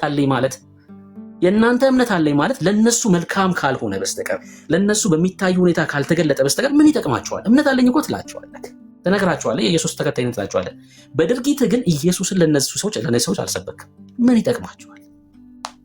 ታዲያ ምን ማለት ነው? ቁጥር 17 እንዲሁ ስራ የሌለው እምነት በስራ ያልተገለጠ እምነት ቢኖር በራሱ የሞተ ነው ይላል። ምን ማለት መሰለሽ? በስራ ያልተገለጠ እምነቱ ይሞታል አይደለም የሚለው። ለምሳሌ ሚስተር ኤክስ ሊሞት ነው ብል በህይወት አለ ማለት ነው። ሚስተር ኤክስ ሊሞት ነው ብዬ ብናገር በህይወት አለ፣ ወደ መሞት እየሄደ ነው። ስራ የሌለው እምነት ይሞታል ቢሆን ኖሮ እውነተኛ እምነት ኖሮት ባለመስራቱ ምክንያት እምነቱ እየሞተበት ነው የሚል ትርጉም ይይዛል። ቃሉ ግን ይሞታል ሳይሆን ኦልሬዲ የሞተ ነው። የሞተ እምነት ስላለው በስራ አልተገለጠም ነው። ታዲያ ምንድነው ያዕቆብ እያልከን ያለው? እውነተኛ እምነት ካላችሁ ወደ ግንዱ ከተገጠማችሁ ከግንዱ የተነሳ በህይወት ትገለጣላችሁ፣ ትሰራላችሁ። አሁን ሁሉ እንድታስተውዩ የምፈልገው ክርስቲያኖች ስራ አንሰራም አይደለም የምንለው። ለክርስቲያን ስራ ግዴታው ነው። ለምን? የህይወት መገለጫው ነው። የዳነ ሰው በስራ ነው የሚገለጠው፣ በስራ ይገለጣል። የዳነ ሰው መልካም ህይወት አለው። ታዲያ ምንድን ነው የምትሉት? ስለ ዳንን ነው እንጂ ለመዳን ግን አንሰራም እንላለን። አሁን ምግብ ትበያለሽ፣ አንቺ እንጀራ ትበያለሽ። እንጀራ የምትበይው ሰው ለመሆን አይደለም፣ ኦልሬዲ ሰው ስለሆንሽ ነው። እንጀራ በልተሽ አይደለም የተወለድሽው። በቃ እናትና አባትሽ ወለዱሽ፣ ተወለድሽ። ከተወለድሽ በኋላ ግን ትበያለሽ። ምን ስለሆንሽ? ሰው ስለሆንሽ። እኛም አዲስ ፍጥረት ስለሆነን በእግዚአብሔር አዲስ ፍጥረት በክርስቶስ ኢየሱስ አዲስ ፍጥረት ስለሆነን ምን እናደርጋለን? አዲስ ፍጥረት የሚኖረውን ህይወት እንኖራለን። እውነተኛ ህይወት በሰው ፊት የሚታይ መልካም ስራ እናደርጋለን። ምን ስለሆንን? እውነተኛ እምነት ስላለን። ያዕቆብ ታዲያ ምንድን ነው እያለ ያለው? ለመዳን ስራ ስሩ አይደለም እያለ ያለው። ሰውየው በአንደበቱ ኢየሱስን ተከትያለሁ ቢልና ህይወት ግን ከሌለው፣ መልካም ህይወት ከሌለው ውሸታም ነው። ይሄ ሰውዬ አልዳነም። የሞተ እምነት ነው ያለው። ለዛ ነው አባታችን አብርሃምን አንስቶ ያዕቆብ በንጽጽር የሚያመጣው። አባታችን አብርሃም በዘፍጥረት መጽሐፍ ምዕራፍ 12 ላይ የ75 ዓመት ሰው ሳለ ተጠራ፣ አሜን ብሎ ወጣ በእምነት። በዛም ምክንያት እምነቱ ጽድቅ ሆኖ ተቆጠረለት። በ75 ዓመቱ ዘፍጥረት መጽሐፍ ምዕራፍ 15 ላይ ልጅ ሲወልድ የ100 ዓመት ሰው ነበር። ተመልከቱ፣ ገና ልጅ ሲወልድ የ25 ዓመት ጋፕ አለ። በዚህ መካከል አብርሃም ጻድቅ ነው፣ በእምነት ነው የጸደቀው። ግን የአብርሃም እምነት በምን ተፈተነ? በስራ ተፈተነ። ልጅህን መስዋዕት አድርገህ አቅርብ ተባለ። አሁን የሞተ እምነት ስለሌለው አብርሃም ልጁን በእምነት ይዞ ወጣ። በእምነት ይዞ ወጣ። እምነቱን በስራ ገለጠው። በስራ ገለጠው፣ አሳየ። በሰው ፊት የሚታይ ነገር አደረገ። እውነተኛ እምነት ያለው ሰው ይሰራል ነው እንጂ ስራ ያድናል አይደለም መጽሐፉ የሚለውና እውነተኛ እምነት የሌለው ሰው ግን መስራት አይችልም። ለምን? ዘሩ ያው የቁጣ ልጅ ስለሆነ እያለ ያዕቆብ ይነግረናል። ንጽጽሩ እሱ ነው። እህታለ እሺ፣ በጣም አመሰግናለሁ። ምክንያቱም አንዳንድ ጴንጤ ጓደኞችም እንደዚህ እህቶች ጓደኞችም ስራ ምናምን ስትላቸው ገና ይቆጣሉ። አሁን አንተ እንዳልከው ስራ አያድንም እያሉት፣ ስራ አያድንም እውነት ነው፣ ግን እምነት ደግሞ ያለ ስራ አይሆንም የሚለውን ሀሳብ ለማወቅ ነው። በጣም ነው አመሰግነው ስለ ጊዜውም ስለ ሁሉም ነገር ቴንክ ዩ ሶ ማች። ከታችኝ ደግሞ ሰማችሁ ሚሰርገሽን እንዳይሆን ስለተጠራጠርኩኝ ነው። አይ ያድናል ሳይሆን እውነተኛ እምነት ያለው ስራ አለው ነው። ልክ ነው፣ ገብቶኛል። ለሱ ነው ያልከኛው። ለምሳሌ ኢየሱስ ምን አለ? ዮሐንስ 15 ላይ በእኔ ብትሆኑ ብዙ ፍሬን ታፈራላችሁ አለ አይደለ?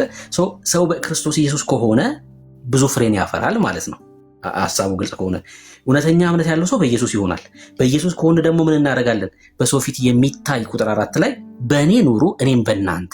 ቅርንጫፍ በወይኑ ግንድ ባይኖር ከራሱ ፍሬ ሊያፈራ አይችልም፣ ህይወት ሊኖር አይችልም። እንዲሁ እናንተ ደግሞ በእኔ ባትኖሩ አትችሉ ማለትና እኔ የወይን ግንድ ነኝ፣ እናንተ ቅርንጫፎች ናችሁ። እኔ ያለ እኔ ምንም ልታደርጉ አትችሉምና በእኔ የሚኖር ቢኖር እርሱ ብዙ ፍሬ ያፈራል። አየሽ፣ በክርስቶስ ከሆነን አለማፍራት አንችልም። ለምን? እውነተኛ ግንድ ላይ ስለሆን፣ ህይወት የሆነ ግንድ ላይ ስለሆነን እናፈራለን ማለት ነው። ታዲያ እውነተኛ እምነት ያለው ክርስቲያን በጨለማ አይኖር፣ በሰዎች ፊት የሚታይ ጽድቅ አለው እና እንሰራለን። አየሽ፣ የክርስቲያን ስራ እባክህ መስራት አለብህ ተብሎ ምናምን አይደለም የሚሰራው። ከተካፈለው ህይወት የተነሳ ከዓለም የሆነውን ህይወት አርግፍ አድርገን ትተን አዲስ ህይወት ምን ጀምረው ከተቀበልነው ህይወት የተነሳ ነው እና መጽሐፋችን ይሄን ይላል እና በደንብ አጥኚ። አሁን ሙሉ አንቺ የጌታ ነሽ፣ በቃ ከጌታ አይነሽም ማንሳት የለብሽም። ጌታን እጅሽን አንስተሽ የምሬን ነው መቀበል ይችላል። እንትን ግን ማለት ኦኬ እኔ እግዚአብሔር ልጅ ነኝ አውቃለሁ፣ ግን ሰዎች ስለኔ አሁን አንተ የጌታ ልጅ ነኝ ስትለኝ አይደለህም አልልህም፣ ራስህ ነው የምታውቀው። ግን ኮሜንት ሳይ መጀመሪያ ማመን ይጠቅማል ይበልጣል የሆነ በቃ ሌላ ነገር አዚፍ እኔን እንደሚያውቁ ማለት ነውና ሰው ገብቶብኝ ነው ሰው እኔ ክርስቲያን ነኝ ካለ ክርስቲያን አይደለህም አይባልም አይደለም። በኢንድ ኦፍ ዘ ዴይ እሱና እግዚአብሔር ይጠያይቁ ካልሆንኩኝም እንኳ ማለት ነው። ግን እኔ ክርስቲያን ነኝ፣ በጌታ አምናለሁኝ፣ ግን ኦርቶዶክስ ቤተ እምነት ነው የሚሄደው። ይሄ ነው። በጣም ብዙ ነገር አስተምራችሁኛል። አንተም ደግሞ በጣም በመጨረሻ ምትን እግዚአብሔር ይስጥልኝ። እንትናውን ችግር የለውም። ሰው እንግዲህ ያው እንደ እግዚአብሔር ቃል የሆነውን እምነቱን ራሱ ሰውየውና እግዚአብሔር ያውቃሉ። ግን አንድ ጥያቄ ልጠይቅሽ።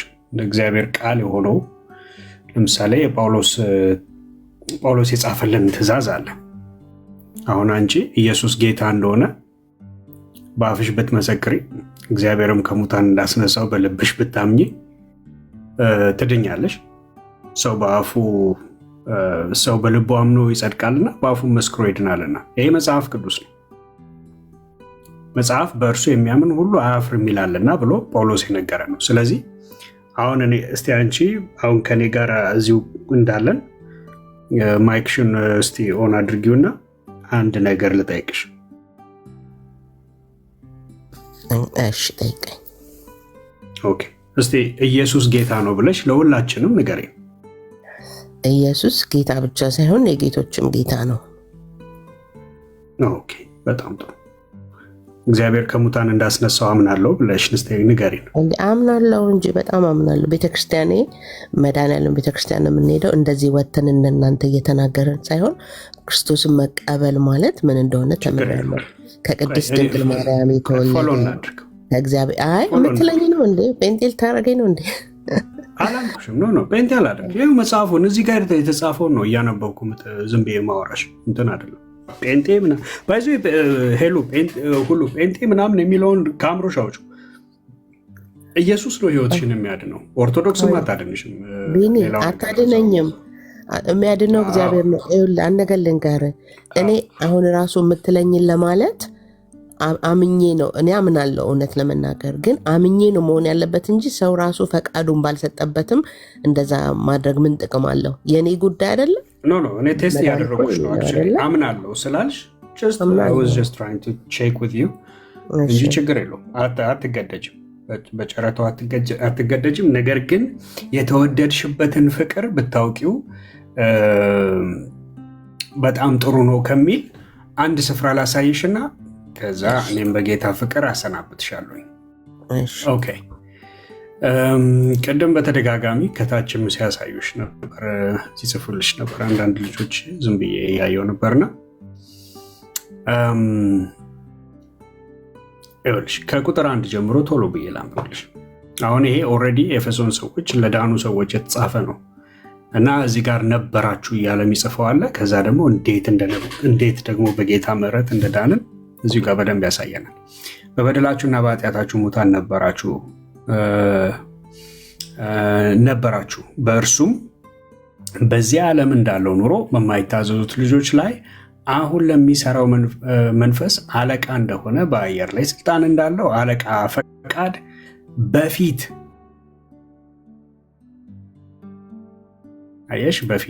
ተመላለሳችሁባቸው።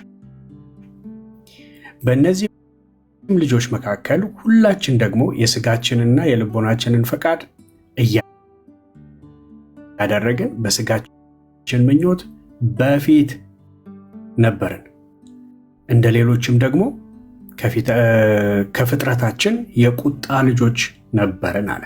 ከፍጥረታችን የቁጣ ልጆች እንደ ሌሎቹ ነው ያለው። አሁን ይህንን እንደ ሌሎቹ ነበርን እያለ ሲያወራ ያለ አላፊን ጊዜ ነው የሚነግረን። ከዛስ ነገር ግን እግዚአብሔር በምሕረቱ ባለጠጋ ስለሆነ ይኸውልሽ እዚህ ጋር ፍቅሩ ይታይሻል። ከወደደን ከትልቅ ፍቅሩ የተነሳ በበደላችን ሙታን እንኳን በሆንን ጊዜ ከክርስቶስ ጋር ሕይወትን ሰጠን፣ በጸጋ ድናችኋልና። አሁን አንቺ አስጨነቀሽ በቀን የምትሰሪያት ትንሽዬዋ ኃጢአት ትንሽ ትልቅ ምናምን የሚል መደብ ስለሌለው ልተወው እሱን። ስለዚህ አንቺ በየቀኑ የምትሰሪያት ነገር ናት ያስጨነቀች።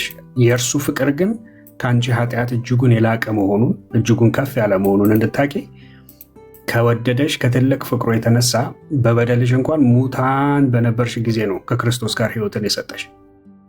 ብታምኙ ይሄ ነው ጌታው፣ ይሄ ነው የሚታመነው። ለምን? በጸጋ ድናችኋልና አለን። ከዛስ በሚመጡ ዘመናት በክርስቶስ ኢየሱስ ለእኛ ባለው ቸርነት ከሁሉ የሚበልጠውን የጸጋውን ባለጠግነት ያሳይ ዘንድ አለ። ከእርሱ ጋር አስነሳን። ከማን? ከክርስቶስ ኢየሱስ ጋር አስነሳን። በክርስቶስ ኢየሱስን በሰማያዊ ስፍራ ከእርሱ ጋር አስቀመጠን። አላፊ ጊዜ ነው። ኦልሬዲ የተፈጸመ ነገር ነው። ስለዚህ ገና መንግስተ ሰማይ ገባለው ስሞት ብለሽ ብትጨነቂ ሰው አትሆኝም። በክርስቶስ ኢየሱስ በሰማያዊ ስፍራ ከእርሱ ጋር ኦልሬዲ የተቀመጠ ሰው ገና ገባለሁ ወይ ብሎ አያስብም። በየት ስፍራ ነው የሚለን? በሰማያዊ ስፍራ። ከማን ጋር? ከክርስቶስ ጋር። ከእርሱ ጋር ምን አደረገን? አስቀመጠን። የተቀመጠ ሰው ገና ስሄድ እርግጠኛ አይደለሁም ልገባ እችላለሁ ምናምን አይልም። ኦኬ። ከዛ እዚህ ጋር እንደዚህ አለን፣ ጸጋው በእምነት አድኗችኋልና ይህም የእግዚአብሔር ስጦታ ነው እንጂ ከእናንተ አይደለም፣ ማንም እንዳይመካ ከስራ አይደለም። ይታይሻል ሁሉ ይታየኛል። የተወደድሽው በዚህ ፍቅር ነው። በትልቅ ፍቅር ነው የተወደድሽው። በበደልና በኃጢአት ሙታን በነበርሽ ጊዜ ነው የተወደድሽው። ኦር ኢቭን ባለሽ ጊዜ ነው ስቲል የወደደም። ከዛስ በሚመጡትም ዘመናት ያው የእግዚአብሔር ባለጠግነቱ የጸጋው ባለጠግነት ይታወቅለት ዘንድ ይህንን አደረገ። ምኑ? ትልቁ ፍቅሩ ይታወቅለት ዘንድ። ከዛ ከክርስቶስ ጋር ምን አደረገን? አስነሳን። በሰማያዊ ስፍራ በክርስቶስ ኢየሱስ ከእርሱ ጋር አስቀመጠን። አንቺ በክርስቶስ ኢየሱስ በሰማያዊ ስፍራ ካልተቀመጥሽ አሁንም ደግመን ብንጠይቅሽ መልስሽ የሚሆነው ምንድን ነው? እርግጠኛ አይደለሁም ስሞት ልግባ ነው የምትይው። እኔን ብትጠይቂኝ ግን አንተ ቢንያም የዘላለም ሕይወት አለ ወይ? አሁን ብትሞት መንግስተ ሰማይ ትገባለሁ? አዎ በደንብ እገባለሁ። ለምን? ኦልሬዲ እኔ እዛ ከክርስቶስ ኢየሱስ ጋር በሰማያዊ ስፍራ ተቀምጫለሁ። ላየው እንደውም እናፍቃለሁ ከምንም ነገር በላይ። ኦኬ። ይሄ ደግሞ ምንድን ነው ያደረገው? ይህንን ከተባለ ጸጋው። በምንድን ነው ይሄን ጸጋ ያገኘሁት? በእምነት። ከዛስ በእምነት ያገኘሁት ጸጋ ምን አደረገኝ? አዳነኝ። ይሄ የኔ ስራ ነው አይደለም። ምንድን ነው ታዲያ? የእግዚአብሔር ስጦታ ነው እንጂ ከእኔ አይደለም። ይህንን ብታምኚ የዘላለም ሕይወት ይሆንልሻል። ታጽ ይህንን ነው ለነግርሽ የምወደው። እግዚአብሔር ከአንቺ ጋር ይሁን። ጸጋ ይብዛልሽ። በጣም አመሰግናለሁ። እግዚአብሔር ይስጥልኝ። ታች ወርጄ ደግሞ ሰማችኋለሁ። ቴንኪው።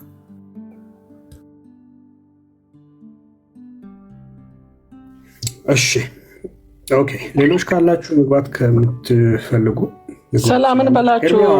ቢኒዬዋ ሰላም እንበላችሁ። ሄዱ። ደስ ይላል፣ በጣም ደስ ይላል። ሰላም ለዚህ ቤት ይሁን። እንዴት ናችሁ? የእግዚአብሔር ጸጋና ሰላም ይብዛላችሁ። ተባረኩ። በእውነት ከቅድም ከስራ ጀምሮ ገና አሁን ነው የገባሁትና ስሰማችሁ ነበር። ደስ ይላል።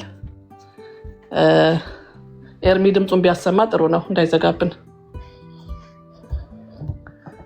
ያ እንደዚህ በታላቅ ትዕግስት በቃ ደስ በሚል ትዕግስት እንደዚህ ሰውን የቃሉን እውነት መናገር ጥበብ ይፈልጋል እና በጣም ተባርካችኋል። በእውነት እንደዚህ አይነት ጥረት፣ እንደዚህ አይነት ለወንጌል መሰጠት፣ እንደዚህ ጊዜያችሁንም ሰዓታችሁንም ሁሉም ነገር ውሃ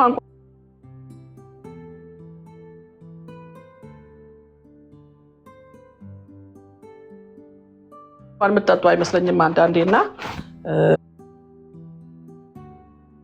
ቢኒዬ ደስ ይላል። በጣም ጥሩ የሆነ እንግዲህ አስይዘሃት አልላለሁ እኔ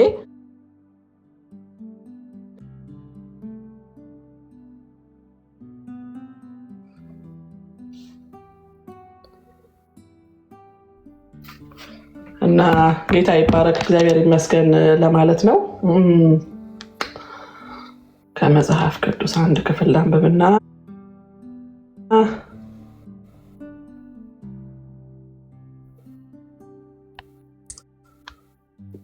ኦኬ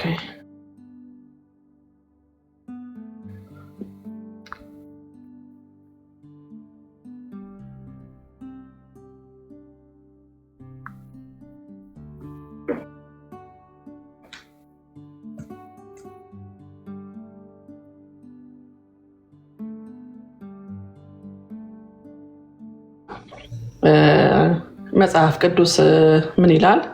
በጌታ በኢየሱስ ስም አነባዋለሁ።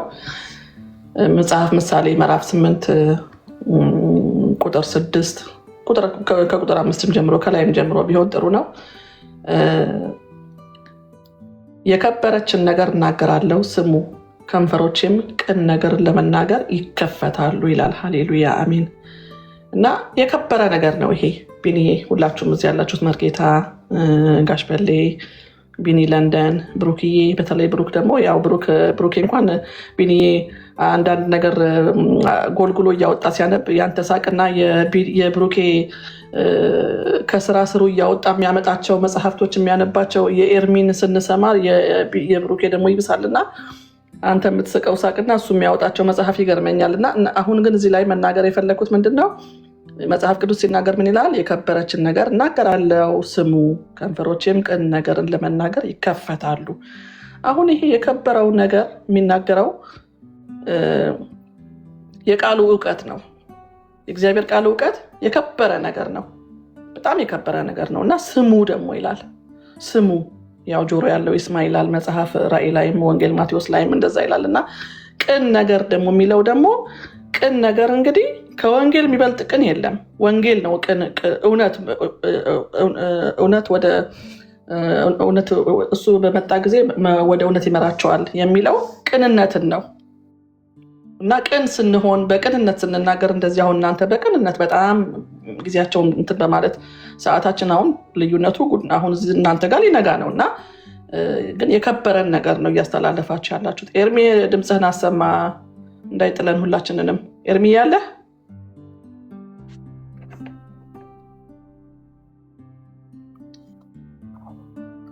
ኤርሚያው ጠፋ እንዳይጥለን።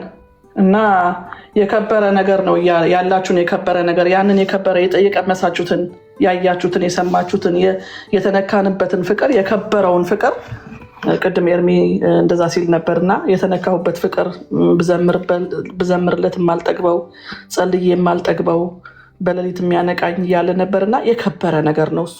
እጅግ የከበረ ነገር ነው። የእግዚአብሔር ነገር የከበረ ነገር ነው። ክብር አለው። አሁን ነጥለው ለየት አድርገው ጥምቀትን ወይ ደግሞ መላእክትን ወይ ጻድቃንን ምናምን እያሉ እንትን ሲሉ በጣም እንትን ሲሉ ያው ምንድነው ማንበብ ይገላግለናል። ስናነብ እናውቀዋለን። ሁሉንም ወደ ጴንጤነት መምጣትም ምናምንም ሳይሆን ስናነብ እናውቀዋለን። ለምሳሌ እግዚአብሔር ሲፈጥረን ለክብሩ ነው ፐርፐዙ በቃ ዓላማ ወይ በጣም ከትልቅ ይቅርታ ጋር እንትን ላቋርጥሽና ችግር የለውም። ከታች አንዳንድ ክርስቲያኖች የምትሰጡት ኮሜንት በጣም በጣም በእውነት በጣም ያሳዝናል።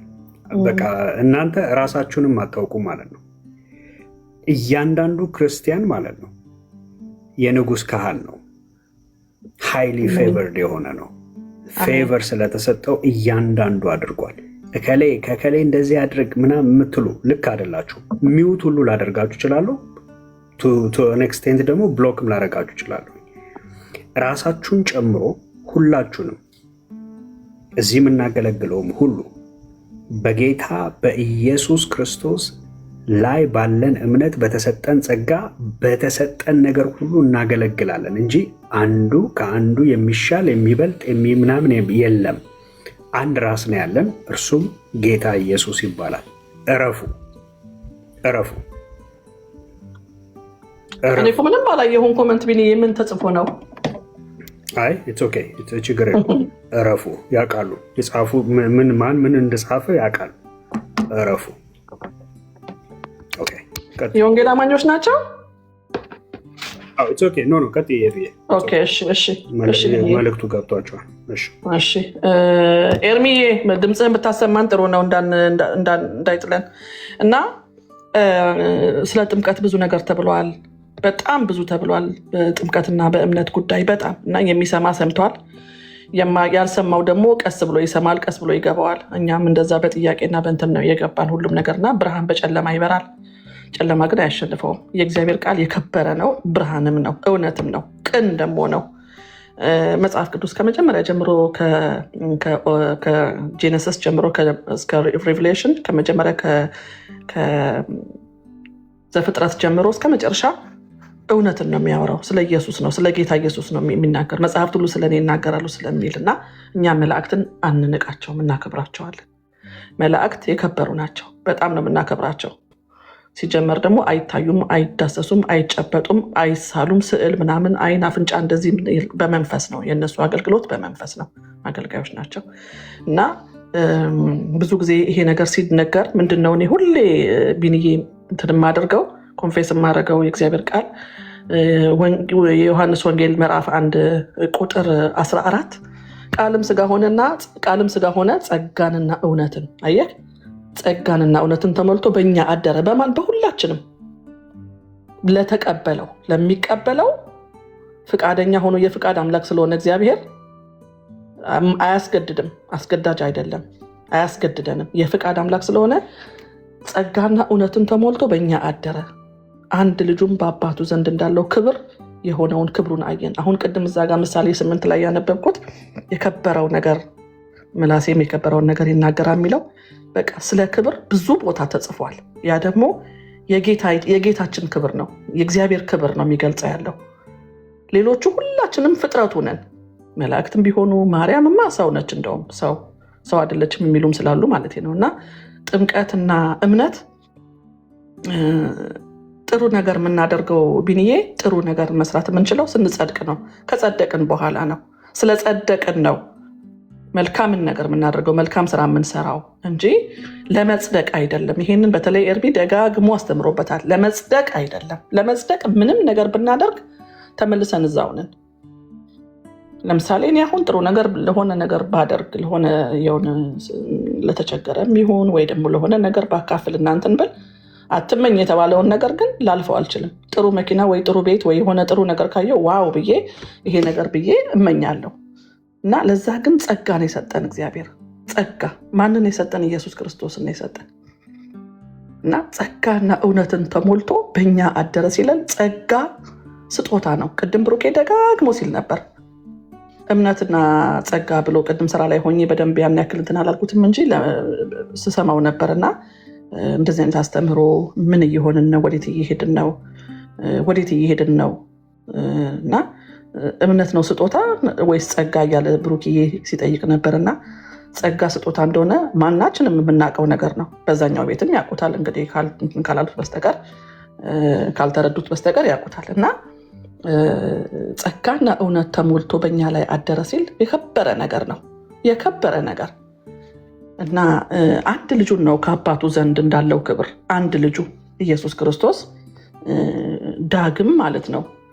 ማርያም ቅድስት ድንግል ማርያም እንደወለደችው በድንግልና እንደወለደችው ድንግል ሆና ነው ያረገዘችው አይደል? ስትወልደው ግን የለም በቃ በኩር ማህፀንን የሚከፍት በኩር ሁሉ ነው የሚለው መጽሐፍ ቅዱስና እንደሷ የሚሆን ካሁን በኋላ በድንግልና የሚወልድም የለም። ጌታም ደግሞ ድጋሚ አይወለድም፣ አንዴ ተወልዷል። ይህንን በደንብ አድርገን የምናምን ሰዎች ነን እና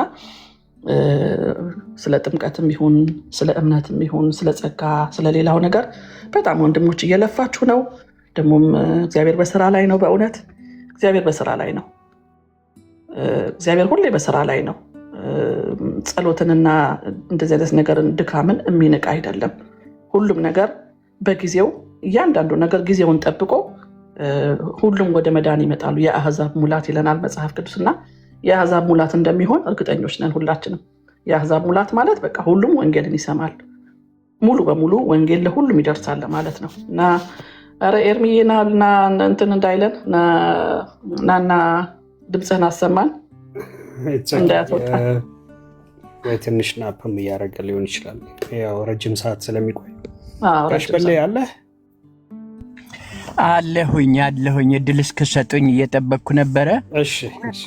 ሁለት ነገር እንድናገር ፍቀዱልኝ።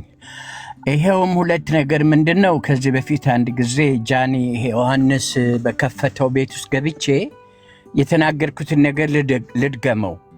የጠቢባን አይኖች በራሱ ላይ ናቸው ይላል እና ይህን የምልበት ምክንያት አለኝ።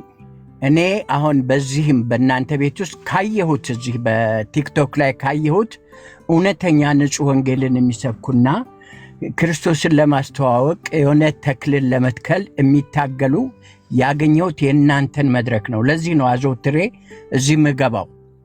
በጣም በጣም በጣም የተሳላችሁ እግዚአብሔር ለዚሁ ነገር ያዘጋጃችሁ ቅባት ያበዛላችሁ ሰዎች እንደሆናችሁ አውቃለሁ። ግን ደግሞ በራሳችን ላይ መሆን አለብን። ያልኩበት ምክንያት ምንድን ነው? አሁን በእኛ ውስጥ በዚህ ቤት ውስጥም ገብተው ዋና አጋፋሪ የሆኑ በአንዳንድ የእምነት ስርዓት ውስጥ ኢየሱስ ክርስቶስን ከሚካኤል ጋር የሚያስተካክሉ ሰዎች አስተናጋጅ ሆነው እንትን ሲሉ እኔን ጠይቀውኝ እነሱ ክፍል ገብቼ እንዲህ አይነቱን እምነት ወንጌላዊ ነው ብለህ ታምናለህ ወይ ሲሉኝ አላምንም ስላልኩ ወዲያው ነው የወረወሩኝ፣ አውጥተው የጣሉኝ። ለምን ቢባል ኢየሱስ ክርስቶስ ሌላ ነው፣ ሚካኤል ከመላእክቶች አለቃ አንዱ ሚካኤል ነው። ግን አንዳንዶች ደግሞ እንደምናውቀው የሕፃን ጥምቀትን ከኦርቶዶክስ ጋር የተመሳሰለ የሕፃን ጥምቀትን የሚያካሄዱ አሉ። ጆሃባ ዊትነሶች ደግሞ የመሰሉ የክርስቶስን አምላክነት የሚቃወሙ የተለያየ ነገር የያዙ ግን መስለው በእኛ ውስጥ ተቀላቅለውም አጋፋሪ የሚሆኑ አንዳንድ ሰዎችን አያለሁና አይኖቻችን በእኛ ላይ እንዲሆን አንዱ ማሳሰብ የምፈልገው ይሄ ነው። ሁለተኛው ደግሞ የደህንነት ሀሁ አልፎ አልፎ ቢሰበክ ቆንጆ ነው ብዬ አምናለሁ። ያ የደህንነት ሀሁ ሮሜ 3:23 ሁሉ ኃጢአተኛ እንደሆነ፣ 6:23 ደግሞ የኃጢአት ደሞዝ ሞት መሆኑን፣ ነገር ግን በኢየሱስ ክርስቶስ ዮሐንስ ወንጌል 3:16 ለዓለም ሁሉ የተሰጠ ስጦታ እንዳለ፣ ያንን ስጦታ በመቀበል ደህንነት እንደሚገኝ ቀላል የወንጌል ሀሁን የምናስተምርበት ጊዜ የለም እያልኩ አይደለም። በብዙ ትግል የምታደርጉት ተጋድሎ በጣም ቆንጆና ወደ መስቀሉ ወደ አዳኙ የሚያሳይ ነው። በጣም ነው የምደግፋችሁ። ነገር ግን አልፎ አልፎ ደግሞ ቀለል ያለ ነገር ሰዎች የደህንነት ምንጩንና መሰረቱን እንዲያዩ እንዲድኑ ቀለል ያለ የወንጌል ስብከትን በመሃል ቢደረግ ጥሩ ነው ብዬ አስተያየት ለመስጠት ነው። ከሳትኩኝ ከተሳሳትኩኝ ይቅርታ ይደረግልኝ። እታች ወርጄ አዳምጣለሁ። ስላዳመጣችሁኝ አመሰግናለሁ። ቴንኪዩ። እሺ ጋሽ በላይ አይ ቲንክ ግን የገጠሙ ሰቨንዴ አድቬንቲስቶች ናቸው ብዬ አስባለሁኝ። ትክክል። ሰቨንዴ አድቬንቲስቶች ደግሞ ያው እነሱ ሚካኤል ኢየሱስ ነው የሚሉ ፍጥረቶች ናቸውና እነሱና ጀሆቫ ዊትነስ ያው በጣም በቀጭን ክር ነው የሚለያዩት እና በሌ ጸጋ ይብዛልን። ዳንኤልን መጽሐፍ አንስተው የኢያሱን መጽሐፍ አንስተው እንደዚሁም ራእይ ላይ ያለውን መጽሐፍ እያነሱ የመላእክት አለቃ የሚለውን እንዳለ ወይንም ሚካኤል የተባለውን እንዳለ እርሱ ራሱ ኢየሱስ ነው የሚሉ ፍጥረቶች ናቸውና ኦኬ፣ እነሱን ሌላ ጊዜ እንሞግታቸዋለን። አድቬንቲስቶችም እንደዛ አይነት ችግር አለ። ሌላው ደግሞ መካነ ኢየሱስ ናቸው። እኔ ባለቤቴ መካነ ኢየሱስ ነች። 34 ዓመቴ በትዳር አብሬያት የምኖረው።